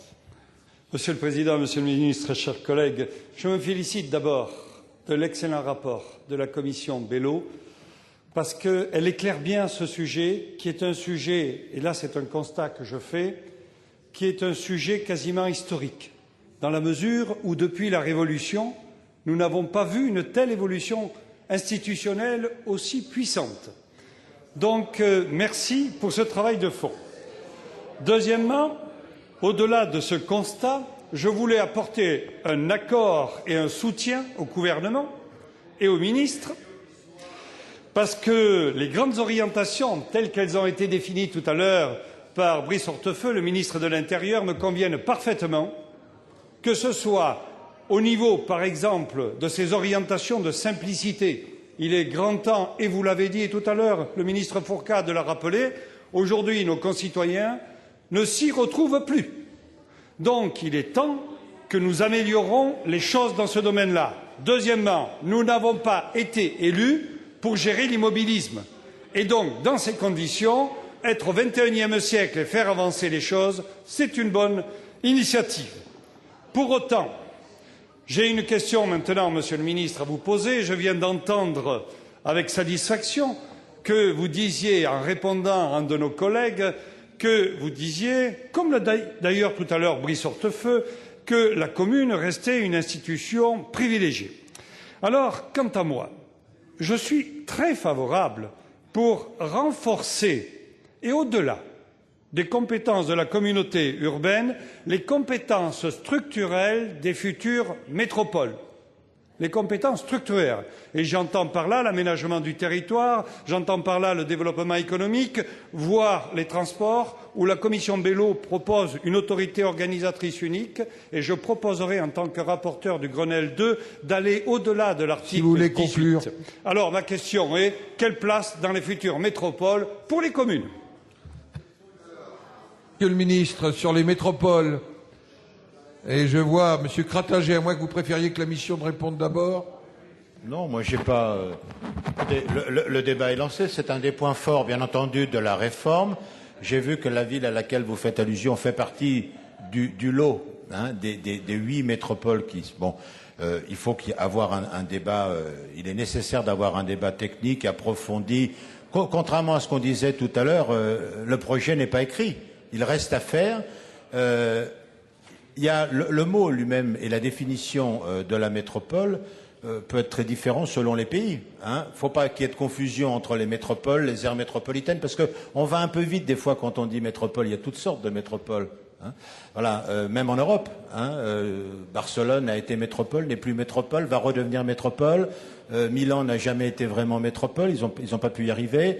Londres, c'est le Grand Londres, c'est plutôt une aire métropolitaine qu'autre chose. Berlin, idem. Il y a la ville, il y a Berlin, mais il n'y a pas grand-chose autour. Voilà. Donc, il faut déjà s'entendre sur la définition, puis après voir, il y a le contenant et le contenu. Voilà. C'est un débat, on va pas le relancer ce soir, c'est très important, très lourd, très technique, mais je pense qu'il y va de l'avenir de nos très grandes villes sur l'échiquier européen, de leur dynamisme économique, de leur développement. C'est un instrument, la métropole. C'est un instrument avant tout, donc il faut penser très sérieusement à ce qu'on veut en faire, à leur contenu et au contenant. Monsieur le rapporteur, vous vouliez, sur le sujet des métropoles. La question m'a semblé être l'avenir des communes à l'intérieur de la métropole. C'est bien ça. Alors, je vais essayer de dire quelle a été notre vision. Notre vision, elle est adossée au témoignage de ceux que nous avons rencontrés, à Lyon et à Bordeaux tout particulièrement. Les grands élus que vous connaissez, tous rassemblés, région, département, présidents de communauté et maires de la ville-centre, présents ensemble sur une tribune, mais dans la salle, les maires des communes des futures métropoles en question. Plaçons-les dans les métropoles. Je crois que pour ces deux-là, c'est incontestable. Les maires veulent vivre. Ils veulent continuer à être des maires. Même si, au fond d'eux, ils accepteraient probablement l'hypothèse qu'une partie de leurs moyens d'intervention leur soit attribuée par la métropole. Mais c'est un chemin qu'il faut accomplir ensemble. Ils ne veulent pas que ce chemin soit un chemin délibéré par d'autres, parce qu'ils ont besoin de l'expliquer à la population qui les a élus. C'est ce que j'ai compris. Donc nous avons voulu ouvrir des portes, 2 portes, en disant si les gens le décident ensemble, ils peuvent mettre en place une fiscalité métropolitaine unique. On l'a bien fait pour l'ATP, mais on l'a fait sur la base d'une loi qui appelait au volontariat. La loi ouvrait la porte et les élus s'y engouffraient. Ils s'y sont engouffrés massivement. Parce que moi, je fais le pari tout le temps que les élus sont intelligents et que collectivement, ils sont encore plus intelligents que quand ils sont tout seuls. C'est pour ça que nous avons intitulé le rapport « Faire confiance à l'intelligence des territoriales ». Et donc, moi, je dis c'est une porte ouverte. Ensuite, nous ouvrons pour eux la même porte, celle de partager dans une aire métropolitaine la dotation globale de fonctionnement. Parce qu'il peut être intéressant pour un certain nombre d'élus qu'il y ait une répartition transparente entre les membres d'une métropole. Mais j'ai fini. Mais c'est à eux de décider de ça. C'est à la loi d'ouvrir les portes comme la loi Chevènement l'avait fait et aux élus de s'y engouffrer. C'est ça qui est important. C'est ça notre vision. Ça ne tue pas les communes. Et je termine à Lyon en écoutant le président maire, M. Collomb. Il a créé des conférences de maires à l'intérieur de l'agglomération pour que les maires puissent se réunir entre eux et travailler. Il a dit « je ne veux pas des écoles, des crèches, des squares, c'est à eux de le faire, c'est à eux de rester de vrais maires ». Mais pour autant, vous l'avez entendu tout à l'heure, avec quel talent il a défendu l'avenir de la métropole lyonnaise. Madame Bourzeil. Merci, Monsieur le Président. Je commençais à désespérer de pouvoir parler, mais merci. Désespoir, Madame le Sénateur. Voilà. Je voulais d'abord vous dire que j'ai fait 5 réunions intercantonales au cours desquelles j'avais invité et j'ai rencontré 200 grands électeurs à qui j'avais adressé la synthèse du rapport Balladur et les propositions, la synthèse de la mission territoriale et les 27 propositions initiales. Et, eh bien, je peux vous dire que je n'ai pas rencontré un seul défenseur du comité Balladur. Et par contre, je transmets les félicitations de nombreux élus à la mission territoriale pour la responsabilité et, j'allais dire, le caractère raisonnable des propositions qui sont faites. Je dois dire que je me suis tout à fait reconnue au travers de ces 200 personnes dans le constat qu'a fait Madame Gouraud tout à l'heure. Alors, je voulais poser des questions relatives à la montagne. Et la première concernait la représentation, effectivement, des territoires de montagne. Mais comme Monsieur Blanc l'a fait tout à l'heure, je n'y insiste pas. Simplement, je voulais dire à Monsieur le ministre, qui est du Cantal, donc proche de la Corrèze, que quand il vient, quand il veut, je l'emmène sur le plateau de Millevaches et nous faisons le tour des 6 cantons nécessaires pour élire un conseiller territorial sur ce territoire. Et aux 10 conseillers territoriaux, je lui souhaite bon courage et surtout bonne santé pour assumer les fonctions à Tulle et à Limoges, surtout sans statut de l'élu, parce que jusqu'à présent, je n'en ai pas entendu parler. Deuxièmement, je voulais également attirer l'attention sur les organismes qui existent depuis la loi montagne de 1985, qui sont le Conseil national de la montagne, les comités de massif, et dire qu'il serait temps de penser à actualiser les fonctions de ces organismes parce qu'ils peuvent être, et je reconnais que c'est très variable d'un massif montagnard à l'autre, mais ils peuvent être des outils extrêmement importants et des facteurs de cohésion territoriale.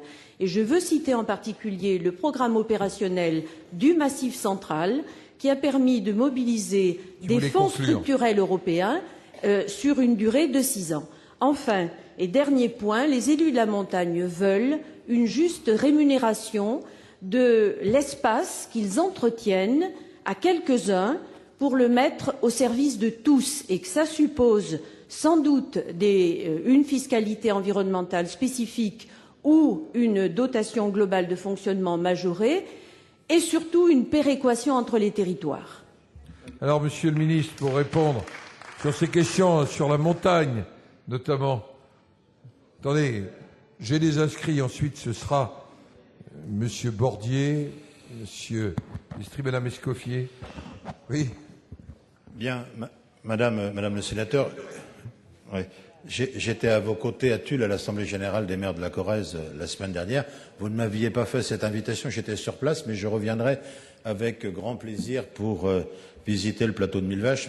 J'avais une circonscription qui est tout à fait voisine de votre département et j'ai aussi l'habitude des territoires un peu désertifiés, parce que ma circonscription fait 380 000 hectares et avec près de 200 communes de montagne. Alors, vous avez raison sur la nécessité peut-être de recentrer les aides à la montagne en faveur des départements qui sont concernés. Il y a déjà beaucoup d'outils. Il y a déjà beaucoup d'outils en faveur des territoires de montagne. Il y a la DSR, bien entendu. Il y a la DGE majorie, il y a la DDR, il y a la DFM pour l'ensemble des départements concernés. Et puis, il y a des critères qui ont été choisis, qui sont quand même très favorables dans la répartition. Les critères de superficie, les critères de densité et la voirie de montagne majorée. Voilà. Alors ça fait beaucoup de choses. Ce qu'on peut considérer, et ça a été, c'est une revendication récurrente d'ailleurs de l'ANEM, de l'Association nationale des élus de la montagne, c'est que les aides spécifiques à la montagne et à ces territoires soient davantage recentrées. Quand elles ont été créées, elle concernait 4 massifs, massif central, alpin, vosgien et pyrénéen, mais elle concernait donc une quinzaine ou une petite vingtaine de départements. Aujourd'hui, plus de 50 départements sont bénéficiaires de ces aides à la montagne. En fait, ce sont des départements avec des zones de piémont, qui ont des caractéristiques montagnardes, mais qui ne sont pas vraiment des départements de montagne. Alors, il faudrait arriver à un consensus pour qu'on puisse recentrer les aides. Elles auront ainsi plus d'efficacité en faveur vraiment des départements qui ont des besoins tout à fait spécifiques parce que liés au problème de l'enclavement, d'un long hivernage et de problèmes aussi de densité de population qui s'affaiblit d'année en année. Voilà. Monsieur Bordier. Vous avez la parole, mon cher collègue. Oui, Monsieur le Président, Monsieur le Ministre, mes chers collègues, je vous prie à l'avance d'excuser la naïveté de mes propos parce que je ne vais pas obligatoirement dans le sens de tout ce que j'ai entendu jusqu'à maintenant. Moi, je pensais que la réforme des collectivités territoriales pouvait être l'occasion de tout remettre à plat et d'essayer de mettre sur pied un nouveau système idéal en fonction de notre environnement actuel dans tous les domaines, soit les transports, les nouvelles technologies des communications, et qui pourrait répondre à l'ensemble des besoins de nos concitoyens et de la population française. Même si ça date un peu, autrement dit, avoir une démarche identique à celle des constituants lors de la création des conseils généraux qui ont fait fi de toutes les structures préexistantes dans quelque domaine que ce soit, domaine militaire, domaine administratif, domaine religieux, etc., et domaine fiscal. En opérant de cette manière, même si l'idéal comme la perfection est ce vers quoi il vaut tendre sans jamais l'atteindre, nous aurions eu, je crois, une démarche innovante qui aurait permis vraisemblablement des adaptations ultérieures. Mais je constate que le rapport Balladur, la mission parlementaire, la mission sénatoriale temporaire sont tous partis de l'existant en le modifiant et en l'adaptant. Je crois que tous les intervenants ont parlé d'ambition. C'est un terme qui est revenu en presque toutes les bouches. Je suis désolé, mais moi je ne trouve pas beaucoup d'ambition dans tout cela. Et le ministre de l'Intérieur nous a dit tout à l'heure qu'il s'agissait d'un rendez-vous avec l'histoire institutionnelle. J'ai bien peur que nous rations ce rendez-vous.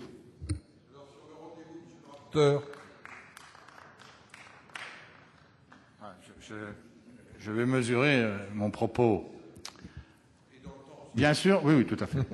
Non, il y a un exercice théorique, c'est de mettre la carte de France devant soi et de construire un modèle théorique. Moi, je veux bien le faire. Si vous voulez, je rends la copie dans une quinzaine de jours. Ça va d'ailleurs beaucoup plus vite. On ne le fait que pour soi, tel qu'on l'a conçu, tel qu'on l'a pensé, et on dit aux autres, mettez-le en œuvre. Mais pour la mise en œuvre, je vous souhaite bon vent.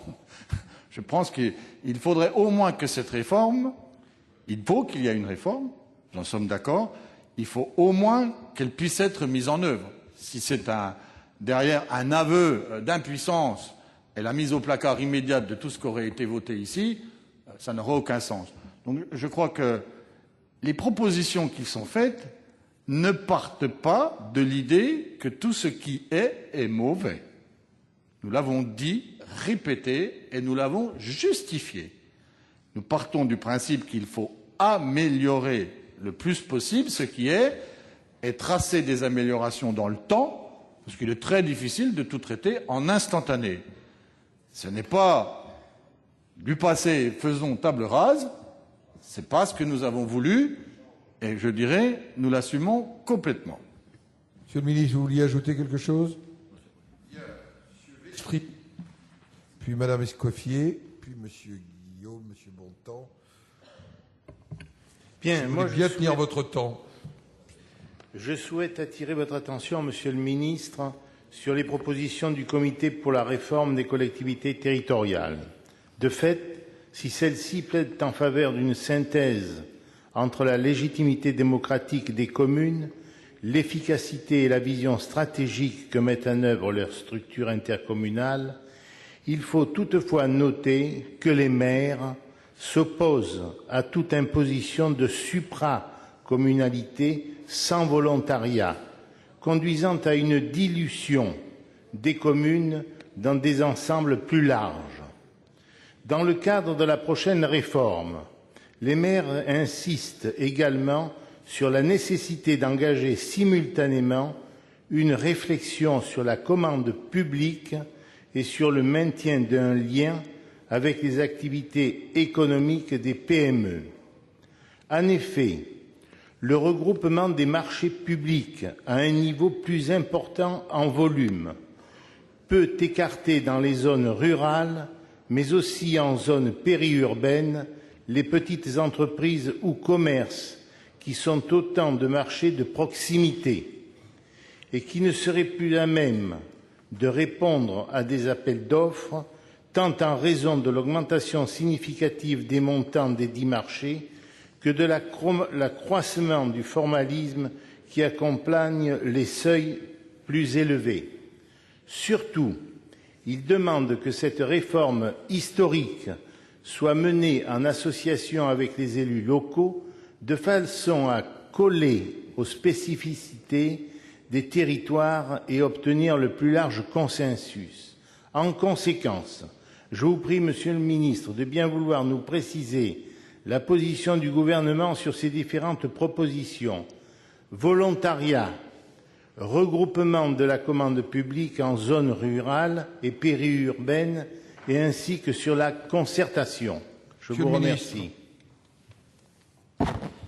Merci, Monsieur le Président. Monsieur le sénateur Vestry, c'est vrai que malgré une dizaine d'années de progrès constants de la couverture intercommunale, il subsiste aujourd'hui un certain nombre de zones à l'écart de cet échelon de l'action publique, et il est nécessaire, d'une part, d'achever la carte de l'intercommunalité, en gros autour de 95-96% des populations en intercommunalité, plus de 95% du territoire, mais évidemment ce qui reste à faire est le plus difficile. Ce sont des zones qui ont été un peu réfractaires au concept d'intercommunalité, et ces bastions de résistance en quelque sorte à l'intercommunalité, on doit utiliser la persuasion pour les amener à l'intercommunalité et non pas la contrainte. Cela dit, comme l'a dit Brice Hortefeux tout à l'heure, le gouvernement, le moment venu, au moment de l'achèvement de la carte, le gouvernement prendra ses responsabilités et donnera aux préfets les outils qui leur seront nécessaires, encore que les préfets aient déjà un certain nombre d'outils à leur disposition. Ce qui est important aussi, c'est que parallèlement, la commission départementale de l'intercommunalité soit renforcée dans ses moyens. C'est un vœu de l'AMF, de l'Association nationale de l'intercommunalité que préside également Daniel Delaveau. Je pense que c'est un vœu sur lequel on peut avoir un véritable consensus entre les grandes associations et le gouvernement. Alors, Donc la concertation, bien entendu, sera privilégiée, mais donc le gouvernement prendra bien ses responsabilités là où il y aura un blocage, et on le fera dans les délais qui ont été prévus, c'est-à-dire avec en gros la fin de l'achèvement du mandat communal actuel. Alors vous craignez d'autre part que les petites entreprises soient exclues, je conclus Monsieur le Président, soient exclues des commandes groupées des structures intercommunales. Tout d'abord, ne perdons pas de vue l'objectif de mutualisation des moyens et des services qui devra dégager quand même des économies d'échelle. Ensuite, le droit de la commande publique permet déjà, Monsieur le Sénateur, de procéder à des marchés par lot plus accessibles aux PME qu'auparavant. Madame le sénateur. Monsieur le Président, Monsieur le Ministre, je reviens vers un sujet qui est au cœur de nos débats. Le groupe UMP a déposé une contribution le dernier jour des travaux de la mission Belot, dont je salue à mon tour l'excellent travail. Outre la méthode un peu cavalière, cette contribution du groupe UMP a présenté très clairement la volonté d'instaurer un conseiller territorial. C'est concernant cette proposition, Monsieur le Ministre, que je m'interroge, et avec moi de nombreux élus locaux. Aujourd'hui, le conseiller général est l'élu de terrain, l'élu de proximité. Élire un conseiller territorial siégeant à la fois dans les deux assemblées ne reviendrait-il pas à noyer dans l'administration régionale quelques conseillers généraux impuissants pour faire entendre la voix de leur territoire? Monsieur le ministre, si une réforme apparaît nécessaire et une simplification de nos institutions locales souhaitable, ne nous laissons pas aller à une stricte logique comptable. La création du conseiller territorial va couper certains cantons de leur meilleur relais. Face à la réforme qui s'annonce, et malgré les craintes légitimes aussi bien des élus locaux que des citoyens, mon groupe entend adopter une attitude ouverte mais prudente. Monsieur le ministre, dans ces conditions, comment l'apparition du conseiller territorial sera-t-elle un progrès pour l'exercice de la démocratie locale, et à plus forte raison sur des territoires qui sont déjà bien souvent désertés par les services publics? Et quel sera enfin l'avenir de l'échelon départemental? Le président de la République, Mitterrand, en son temps, ne disait-il pas que si les services publics disparaissaient, après sa disparition, le seul lien avec le territoire, c'était bien le conseiller général? Monsieur le ministre. Madame le sénateur, il ne faut pas parler à l'imparfait du conseiller général. Vous dites c'était le conseiller général. C'est le conseiller général. Je suis moi-même conseiller général et j'en suis très fier, n'est-ce pas, Monsieur Mézard? C'est le seul mandat local que j'ai gardé et je l'assume. J'essaie de l'assumer au mieux. Voilà. Il n'est pas question, encore une fois, Brice Hortefeux l'a dit, je le redis, de toucher au département, absolument pas, ni de supprimer les conseillers généraux, c'est-à-dire dans le conseiller territorial d'un certain nombre de conseillers généraux qui auront là aussi la casquette de conseillers régionaux, de façon à rapprocher les deux grandes institutions de notre organisation territoriale. Mais je voudrais, Madame le sénateur, attirer votre attention sur la nécessité, de toute façon, la nécessité qu'a le gouvernement de procéder, parce que c'est son devoir, que le Conseil constitutionnel aussi l'a rappelé à l'ordre, que le Conseil d'État le rappelle aussi très fréquemment, la nécessité de procéder à un redécoupage des cantons. Alors là, ça ne relève pas du tout de la loi, du législatif, mais du réglementaire. Chaque année, il y a encore une vingtaine d'années, chaque année, le gouvernement procédait à un redécoupage des cantons. C'est pas le cas dans votre département où il n'y a pas un déséquilibre fort entre le plus petit et le plus grand canton. Mais vous avez actuellement des départements qui ont des écarts de population de 1 à 45. C'est le département du Var, je crois, qui présente les deux cas les plus extrêmes. Et évidemment, l'équité, et l'article 3 de la Constitution, qui demande une équité des citoyens devant le suffrage universel, est foulée aux pieds si on ne fait pas un tel redécoupage. Alors c'est vrai que la notion de population, qui est la seule à entrer en compte pour un découpage législatif, n'entre pas seulement en compte pour un découpage cantonal. La notion de territoire, bien sûr, doit être prise en compte. C'est pour ça que les écarts de population sont beaucoup plus importants que les 20% maximum tolérés pour les écarts au niveau des circonscriptions législatives. Là, c'est vrai que des écarts de 30% sont souvent tolérés par le Conseil d'État dans les découpages cantonaux. Voilà. Donc, écoutez, j'ai conscience d'avoir été un peu trop longuement expliqué sur ce sujet, mais qui est important parce que c'est vrai que parallèlement à la réforme, le gouvernement a le devoir de procéder dans des délais très rapprochés à un redécoupage de la carte des cantons. Bouton. Oui, Monsieur le Président, Monsieur le Ministre, mes chers collègues, nous voyons bien depuis le début de cet après-midi que le point d'achoppement est le conseiller territorial. Tout à l'heure, Pierre Mauroy disait, mais on ne sait pas d'où ça sort. Le rapport Balladur n'en avait pas parlé, la mission Bello n'en a pas parlé, le gouvernement n'a tenu compte ni de l'une ni de l'autre, et l'UMP a décidé de créer le conseiller territorial. Nous en débattrons lors du projet de l'examen de la loi, parce que nous pensons majoritairement, très majoritairement à gauche, et me semble-t-il peut-être également majoritaire à droite, que c'est un vrai recul pour la démocratie de proximité. Mais mon inquiétude, c'est les arguments que vous employez, Monsieur le ministre, qu'emploie le gouvernement. Ma grand-mère, qui est une sage-femme, une femme sage, disait « Qui veut tuer son chien l'accuse de la rage ». Et aujourd'hui, lorsqu'un ministre de la République, lorsque des élus montrent du doigt d'autres élus, parce qu'ils ne savent pas gérer, parce qu'ils sont trop nombreux, parce qu'ils dépensent trop, on se rapproche du populisme et de la démagogie. Et on sait où ça nous a menés. Et moi, j'ai mal à mon pays, j'ai mal à la République, lorsque le gouvernement montre du doigt des élus qui, pour la plupart, font un travail remarquable et s'engagent beaucoup. Alors ma question est la suivante et porte sur les finances. Tout à l'heure, le ministre Hortefeux a dit les départements, les régions seront compensés, les communes seront compensées à l'euro. Ma question est la suivante. Est-ce le même euro que vous avez compensé le RMI pour les départements où vous devez, Monsieur le ministre, 2,5 milliards et vous l'avez acté, ce chiffre de 2,5 milliards, ou pourrons-nous encore avoir la seule chose indispensable pour nos collectivités locales, c'est un impôt basé sur l'économie. Et ma deuxième question est la dernière. Dans tous les départements, dans les régions, il y a ce que l'on appelle l'écrêtement de la taxe professionnelle et les fonds départementaux de TP qui sont tout entiers dédiés à l'aide aux communes pour leurs investissements. Tout à l'heure, vous disiez, Monsieur le ministre, dans un lapsus, que le Parlement déciderait, mais que Bercy faisait tourner ses machines. Alors ma question est la suivante. Qu'en est-il des fonds départementaux de TP? S'ils étaient supprimés comme le souhaite Bercy, ce serait une catastrophe pour l'aménagement du territoire. Merci. Monsieur le ministre, si vous voulez répondre de manière concise pour que nous puissions... Monsieur, beaucoup de questions. Vous dites, Monsieur le sénateur, que le conseiller territorial n'est pas dans le projet de la réforme de M. Balladur. Si, c'est la proposition numéro 3. Voilà. Je vous soumettrai le texte, vous l'avez peut-être pas bien regardé. Voilà. Donc, l'obligation, alors, sur la compensation financière, c'est une obligation constitutionnelle depuis 2003, vous le savez, depuis la réforme constitutionnelle de 2003.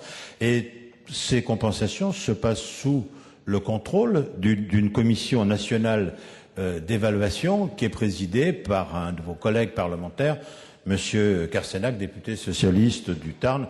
Je suis certain qu'il fait tout à fait bien son travail avec les compensations. Il n'y a pas de souci, voilà. Bon, il fait tout à fait bien son travail. Voilà. Donc, merci de le rappeler. Et sur le fond, pour l'ATP, le gouvernement, bien sûr, pour répondre à votre préoccupation, va veiller très attentivement à ce problème que vous évoquiez dans le dernier point. Monsieur Bouton, vous avez la parole, mon cher collègue. Il va forcément y avoir quelques redites, Monsieur le Président, Monsieur le Ministre. Il s'agit là d'un débat interactif et spontané. Ma spontanéité, elle s'est manifestée il y a environ 1 heure maintenant. Et donc, c'est un peu retombé. Mais néanmoins, je dois vous dire, Monsieur le Président, que j'ai un peu de peine pour vous. J'ai eu un peu de peine quand j'ai entendu le ministre de l'Intérieur s'exprimer, parce que j'ai eu l'impression, cette commission que nous appelons ici la commission Belot et qu'on appelle à l'extérieur la commission Larcher, a fait l'objet d'un enterrement de première classe, en quelque sorte, parce qu'à aucun moment, le ministre de l'Intérieur n'a fait allusion ou référence aux travaux de la commission conduite par notre collègue Claude Belot. Et je dois dire, pour avoir assisté en Charente-Maritime, à l'une des réunions qui ont été organisées, à laquelle vous participiez d'ailleurs vous-même, qu'il y a un grand intérêt porté par les élus, mais en revanche, et le quotidien Sud-Ouest avait lancé une enquête, avait lancé un sondage qu'il n'a pas pu publier pour une bonne raison, c'est que trop peu de personnes avaient répondu, marquant par là, en quelque sorte, l'immense intérêt que vous prêtez aux Français sur cette question de l'organisation territoriale et des différentes strates que notre pays pourrait avoir de trop. Alors, à bien écouter le ministre, j'ai eu l'impression d'un procès à charge contre les collectivités. Trop dépensières, des élus qui dépenseraient trop. Alors, je suis venu avec quelques chiffres. Si vous voulez, il vous reste 20 secondes. Hein.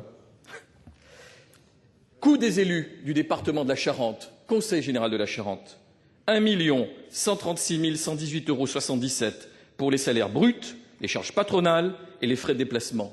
Budget du département de la Charente, 457 832 926 €, c'est-à-dire 0,0022%. Voilà ce que coûtent les élus au département de la Charente. Et à côté de ça, d'immenses services qui sont apportés à la population.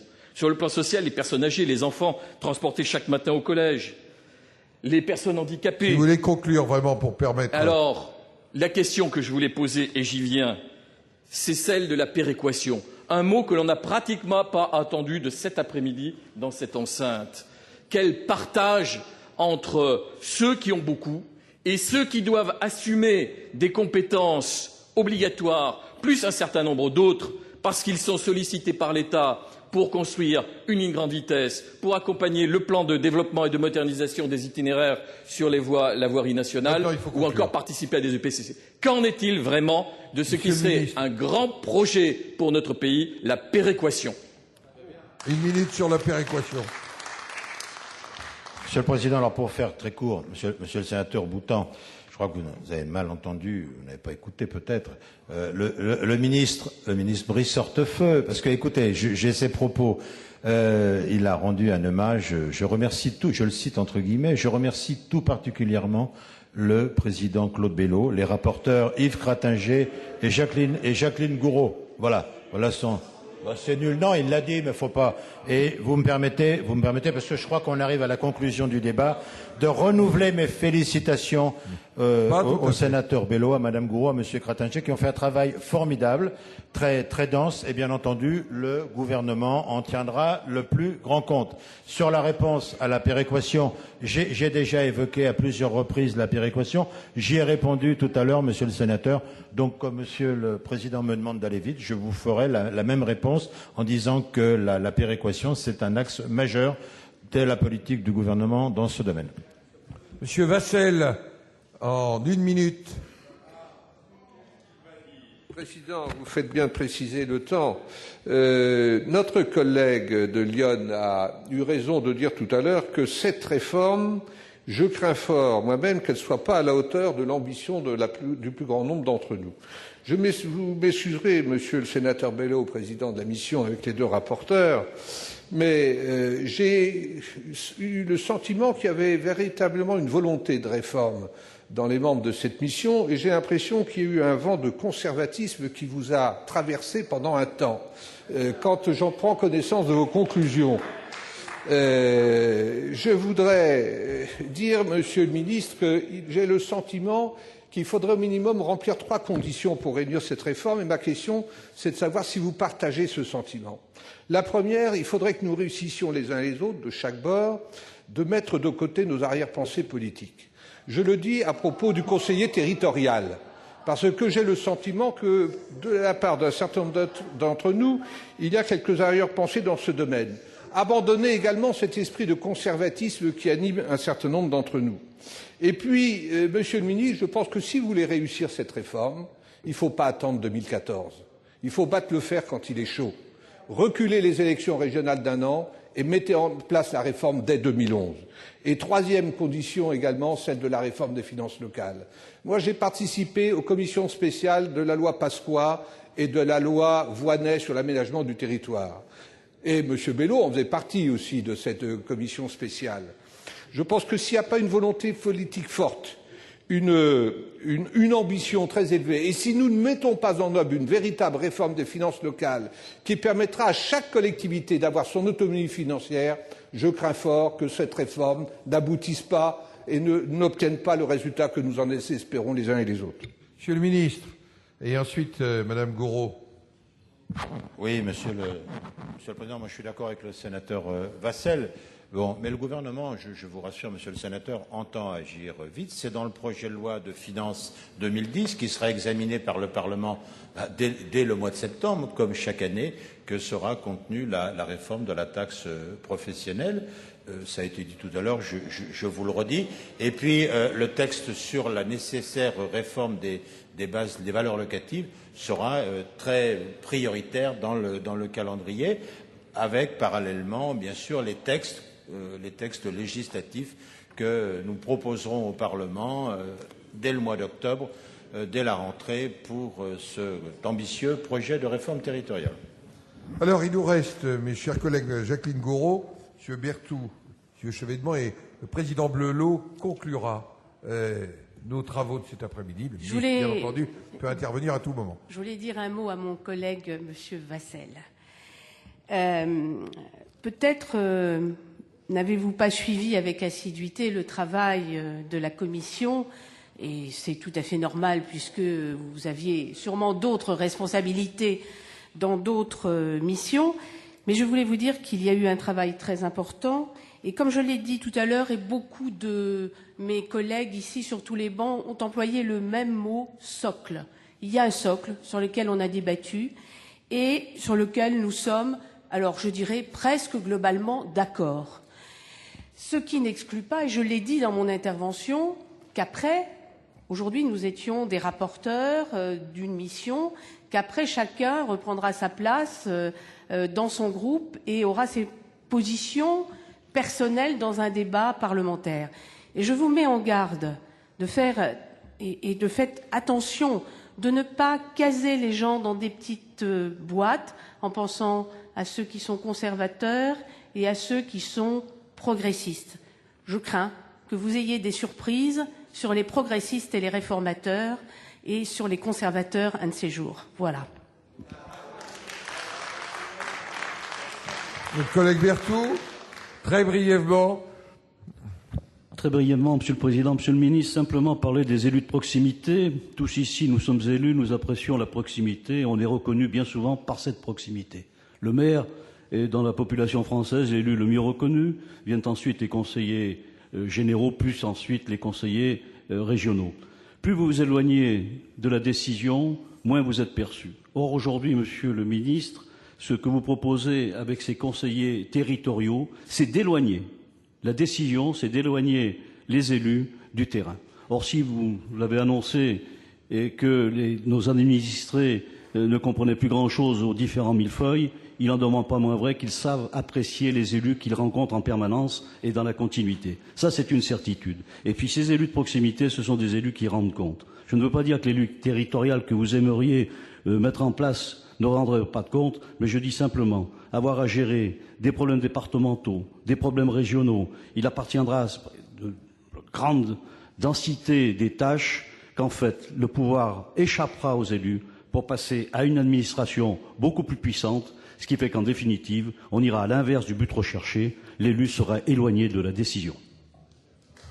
Bien, Monsieur Jean-Pierre Chevènement, dernier orateur, non pas inscrit, mais dans le débat, si on peut brièvement ramasser les dernières questions, et ensuite le président Belot. Ça marche. Allez-y. Bon, un mot encore, Monsieur le Ministre, sur l'intercommunalité. Est-ce que vous avez bien réfléchi au fait que par le fléchage de l'élection des délégués communautaires, vous allez non seulement politiser l'intercommunalité, et pas toujours au meilleur sens du terme, mais surtout, vous allez, par la légitimité que confère l'élection au suffrage universel direct, faire de l'intercommunalité un quatrième niveau de collectivité. Et cela, contrairement à l'esprit de la loi du 12 juillet 1999. Celle-ci créait simplement des coopératives de communes, chaque maire représentant légitimement sa commune selon des règles de représentation variables en fonction du contexte local. Et d'ailleurs, Madame Gouraud, vous y avez invité à y réfléchir. Est-ce que j'exagère en posant cette question? L'esprit de la réforme territoriale que vous nous proposez éclate dans l'institution des communes dites nouvelles que vous souhaitez substituer aux communes existantes dans le périmètre des EPCI. 2600 communes nouvelles se substitueraient ainsi aux 36 600 communes existantes. Ce faisant, monsieur le ministre, vous rompriez avec 1000 ans d'histoire, celle de nos communes, héritières des vieilles paroisses, et vous parlez de la commune, tout à l'heure je vous écoutais, comme échelon de base de la démocratie. Alors, ou bien il y a double langage, ce que je ne saurais croire, ou bien alors il vous faut mettre de l'ordre dans vos idées. Bien, monsieur le ministre, sur cette invitation. Oui, et allez-y. Oui. C'est la dernière question, donc vous pouvez aussi conclure, mais c'est le président de l'eau. Monsieur le ministre Chevènement qui me les posait. Je voulais dire, monsieur le ministre, c'est les intercommunalités votent l'impôt. Elles votent l'impôt. Elles fédèrent des projets politiques importants, des projets structurants. Et il est normal qu'elles aient une légitimité donnée par l'onction du suffrage universel. C'est le souci qui inspire le gouvernement. C'est toute l'explication du problème du fléchage. Et l'articulation donnée par le fléchage entre le maire et l'intercommunalité nous paraît être une réponse pour l'instant la plus pratique, la plus commode, en tout cas qui nous a paru la plus consensuelle. Dans le texte modélogue, l'avant-projet de loi que nous avions préparé sur le développement de l'intercommunalité à l'occasion du 10e anniversaire des lois Chevènement et pour faire franchir une nouvelle étape à l'intercommunalité, nous avions prévu cette disposition. Nous l'avons rodée, si je puis dire, dans l'ensemble des assemblées générales de maires de France ou à Montpellier, au mois de septembre l'année dernière, en présence de Daniel Delaveau, le maire de Rennes, qui est le président de l'Association nationale pour l'intercommunalité. Il y avait 2 ou 3 000 participants et cette proposition a fait l'objet d'un consensus. Voilà, c'est une légitimation par l'onction du suffrage universel de l'intercommunalité, sans pour autant qu'il y ait confusion des genres entre le maire et le président de l'interco, puisque par le système du fléchage, on remédie à cet inconvénient. Voilà. Et voilà les éléments de réponse. Voilà les éléments de réponse que je voulais vous apporter. Voilà. Il ne s'agit pas encore aussi, on peut le dire aussi, d'un niveau supplémentaire, et il s'agit d'une démarche qui n'est pas contraignante, mais qui est volontaire. Voilà. Pardon ? Oui. Attendez, quelque chose, monsieur le ministre. Bon. Non, je voudrais pas, parce que vous me donnez 2 minutes pour conclure, monsieur le président. Bon, moi je voudrais simplement d'abord remercier monsieur Bello, madame Gouraud, monsieur Crétinger, l'ensemble de tous ceux qui, au sein de cette commission, ont fait ce travail. C'est vrai, comme l'a dit Jacqueline Gouraud, que c'est un socle. Ces travaux sont très précieux, ils seront très précieux au gouvernement qui va s'en inspirer largement. Et j'aime bien l'expression socle parce qu'elle montre qu'il y a eu sur cette base, sur ce socle, un début de consensus, certes pas sur tout, mais sur un certain nombre de réformes qu'il est nécessaire que nos collectivités territoriales fassent aujourd'hui. Il y a eu, on peut employer le mot socle aussi pour la conclusion des travaux du rapport de la commission de M. Balladur, à laquelle participaient le Premier ministre M. Pierre Mauroy, M. Valigny, M. Perbel, puisqu'il y a eu quand même accord sur 16 propositions sur 20, Monsieur le Premier ministre, 16 sur 20, c'est un beau résultat. Ça fait 2 socles, oui, ça fait 2 socles deux essentiels, oui. Voilà. Mais enfin, vous avez voté, on ne va pas revenir sur les résultats. Il y a eu 16 sur 20, vous savez, 16 sur 20, c'est une note dont on peut se satisfaire. Voilà. Enfin, écoutez, ne faisons pas marche arrière. Nous considérons, le gouvernement considère qu'il y a ce socle, selon l'expression de Madame Gouraud, est important, et le socle des travaux de la commission Balladur est important aussi. En tout cas, socle et socle, ce sont les fondements d'une réforme dont le gouvernement va tirer la quintessence pour déposer son projet à la rentrée. Voilà, je vous remercie. Monsieur le Président Belot. Oui. Monsieur le Président, Monsieur le Ministre et mes chers collègues, dans quelques minutes, la mission que j'ai eu l'honneur de présider n'existera plus. Nous allons être très tristes parce que je parle sous contrôle de tous ceux qui ont beaucoup travaillé. Nous avons vraiment essayé de faire de notre mieux. Et je crois que le texte que nous avons proposé mérite attention, Monsieur le Ministre. Il mérite attention. Alors, vous avez des circonstances atténuantes pour mal le connaître. C'est qu'il n'a été publié imprimé qu'avant-hier. Alors, le temps de lecture est assez limité. Au-delà de la plaisanterie, je voudrais quand même bien rappeler notre hypothèse. Il y a un socle. Nous avons tous une vraie expérience. Vous le premier, mais nous tous ici, sinon nous ne serions pas là. Et nous sommes des têtes de réseau de tous les élus locaux de nos départements. Il y a un socle, une hypothèse sur laquelle nous sommes partis, c'est que le système avait le mérite d'exister, qu'il ne fonctionnait pas si mal que ça, qu'il avait été très performant et que c'était les collectivités territoriales qui étaient sans doute à l'origine du renouveau de la France depuis 30 ans. Alors, ce constat étant fait, une hypothèse, elle est fausse ou elle est vraie, les historiens trancheront. Mais enfin, on regarde quand même ce qui se passe et nous sommes assez lucides sur ce qui se passe.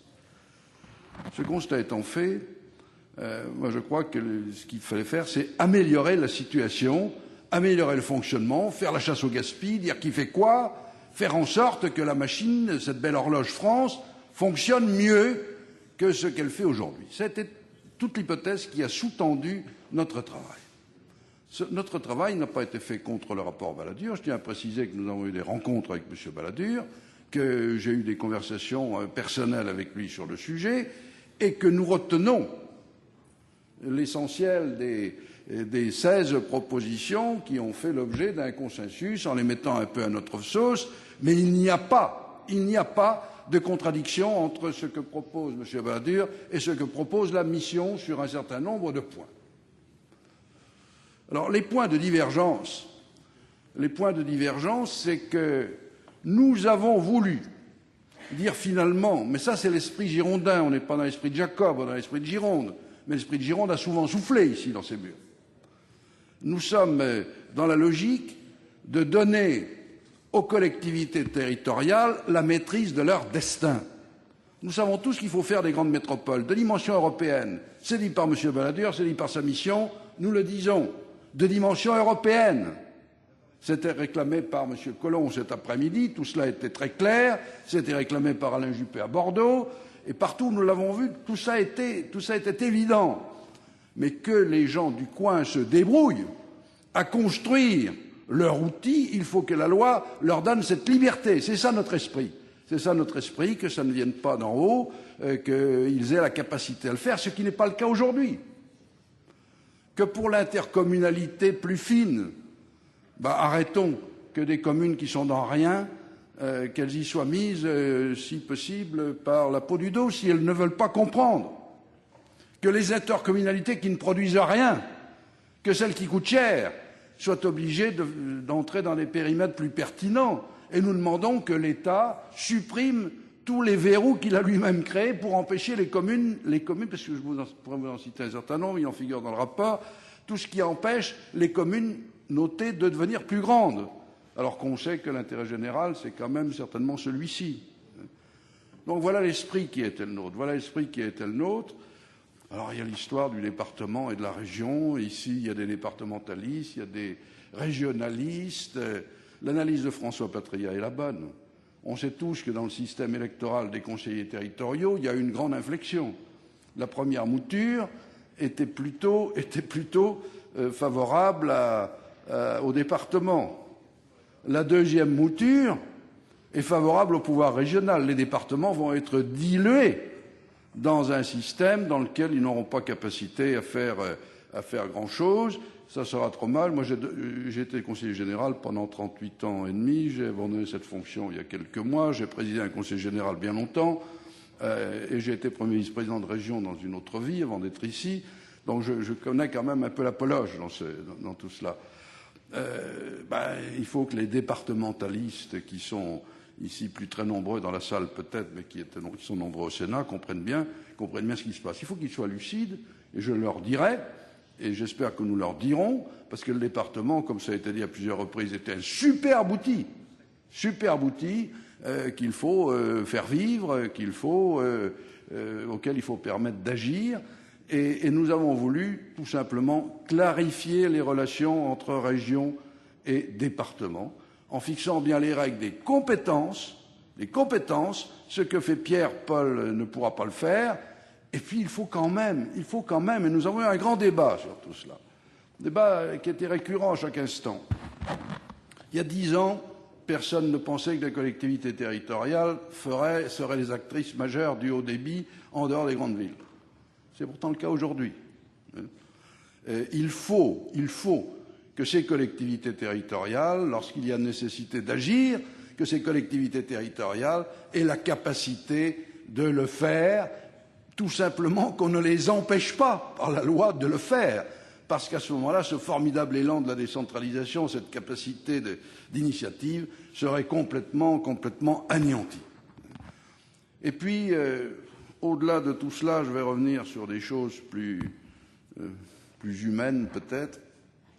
Moi, j'ai été conseiller général, un rôle significatif. J'étais deuxième vice-président, premier vice-président de la région, et j'avais la chance d'être professeur d'université à Poitiers. Ça me permettait, là où est le siège de la région, ça me permettait de tout faire. Mais au prix de combien de kilomètres, au prix de combien de temps? Parce que je crois que les élus, ça n'est pas fait uniquement pour avoir des cartes de visite, je crois que c'est fait aussi pour assurer un travail d'imagination. C'est pas à notre administration d'imaginer, mais aussi un travail de contrôle important. Et pour ça, le contrôle, il faut, et il est important qu'il le soit, c'est une grande source d'économie. Et je crois que les gens ne sont pas de trop sur le territoire pour le faire. Alors peut-être des élus qui foutent rien, ceux-là, c'est à chaque formation politique de faire ça, de faire son ménage, mais je crois dans ce domaine-là qu'il y a nécessité impérative que le pouvoir administratif soit totalement contrôlé, sinon il se passera n'importe quoi et cela coûtera extrêmement cher. Alors je crois qu'il faut avoir conscience de tout cela. Je me permets aussi de ne pas partager votre optimisme sur le fait qu'il y ait 2 mandats en un seul. M. Balladur n'est pas sûr de son coup du tout, il me l'a dit. On évoque toujours les conseillers de Paris qui sont en même temps conseillers généraux, mais ils sont conseillers généraux et conseillers municipaux dans le même territoire. Et ça change tout. Et ça change tout au niveau de l'analyse. Moi, les juristes que j'ai consultés à ce niveau-là considèrent qu'il y a un risque majeur devant le Conseil constitutionnel. Mais je vous dis, je ne suis pas membre du Conseil constitutionnel et je ne sais pas ce que les princes du droit diront dans ce domaine-là, mais faites très attention à tout cela. Moi, mes conseillers généraux, je vais terminer là-dessus en vous disant, quand je présidais le Conseil général, je tenais à ce que les conseillers généraux soient présents dans tout ce qui se présentait, où il y avait une décision à prendre, un contrôle à effectuer, ainsi de suite, et non pas un membre de mon administration. Ma grosse difficulté, j'avais une quinzaine ou une vingtaine de vice-présidents. Ma grosse difficulté, c'était d'en trouver un disponible pour le faire. Parce qu'il avait un métier, ce qui est très bien. Que les élus soient dans la vie à ce niveau-là, je trouve que c'est une grande richesse. À notre niveau, ça devient plus difficile, même s'il y a de brillantes exceptions. Qu'il soit maire, reconnu, vivant dans un tout petit marigot, dans un plus gros marigot, c'est quelque chose de très important. Le jour où il devient tout ce que vous voulez qu'il soit, il ne sera plus un professionnel de quelque chose, sinon un professionnel de la politique, au niveau d'un petit territoire, et complètement dépendant de son parti, quel qu'il soit, pour les investitures et pour le reste. Et puis vous avez la nécessité de la vie et du travail. Ça devient une mission impossible que celle que vous voulez créer. C'est ma conviction, basée sur une longue expérience. trouver des gens disponibles, ayant un métier, étant maire de leur petite commune, des chefs-lieux de canton, pour être à la fois ceux qui se déplacent et qui contrôlent en permanence, je crois que vous changez totalement la sociologie des élus, et ça, je crois que c'est un risque majeur. Ceci dit, le texte va cheminer, vous allez l'écrire. Je suis convaincu que dans tous ceux qui vous aideront à confectionner le projet de loi, on regardera ce que nous avons écrit. Nous serons à votre disposition pour vous dire le pourquoi du comment, pourquoi avez-vous écrit telle chose. C'est le fruit d'une réflexion, c'est pas le fruit du hasard. Si vous voulez nous mettre à des contributions, nous y serons très, très sensibles et à votre disposition. Et puis moi, je voudrais dire à Gérard Larcher que j'espère vraiment, c'est pour ça que j'avais accepté cette mission, considérant qu'il n'y a pas un texte majeur concernant les collectivités territoriales qui se soit écrit contre le Sénat ou qui n'ait pas été voté avec une large majorité au Sénat. Et ça, c'est une chose à laquelle il faut que nous arrivions, hein, parce qu'autrement, c'est le Sénat lui-même qui sera mis en question peut-être dans son rôle majeur de compétence des collectivités territoriales. C'est notre cœur de métier. Et voilà, tout simplement. Moi, j'ai le sentiment d'avoir fait un travail avec toute une équipe d'élus et d'administratifs, d'honnêtes gens qui voulons améliorer la situation, qui n'avons pas l'esprit conservateur, ami Vassel, qui avons été très loin dans les possibilités de réforme. Maintenant, il faut que les acteurs locaux s'emparent du sujet, et vous avec eux, et nous avec. Et je crois que, ceci dit, l'horloge France tournera beaucoup plus rond qu'elle ne le fait actuellement. Elle le mérite. Merci. Merci. Merci, Monsieur le Président. Nous achevons donc un débat sur un sujet essentiel.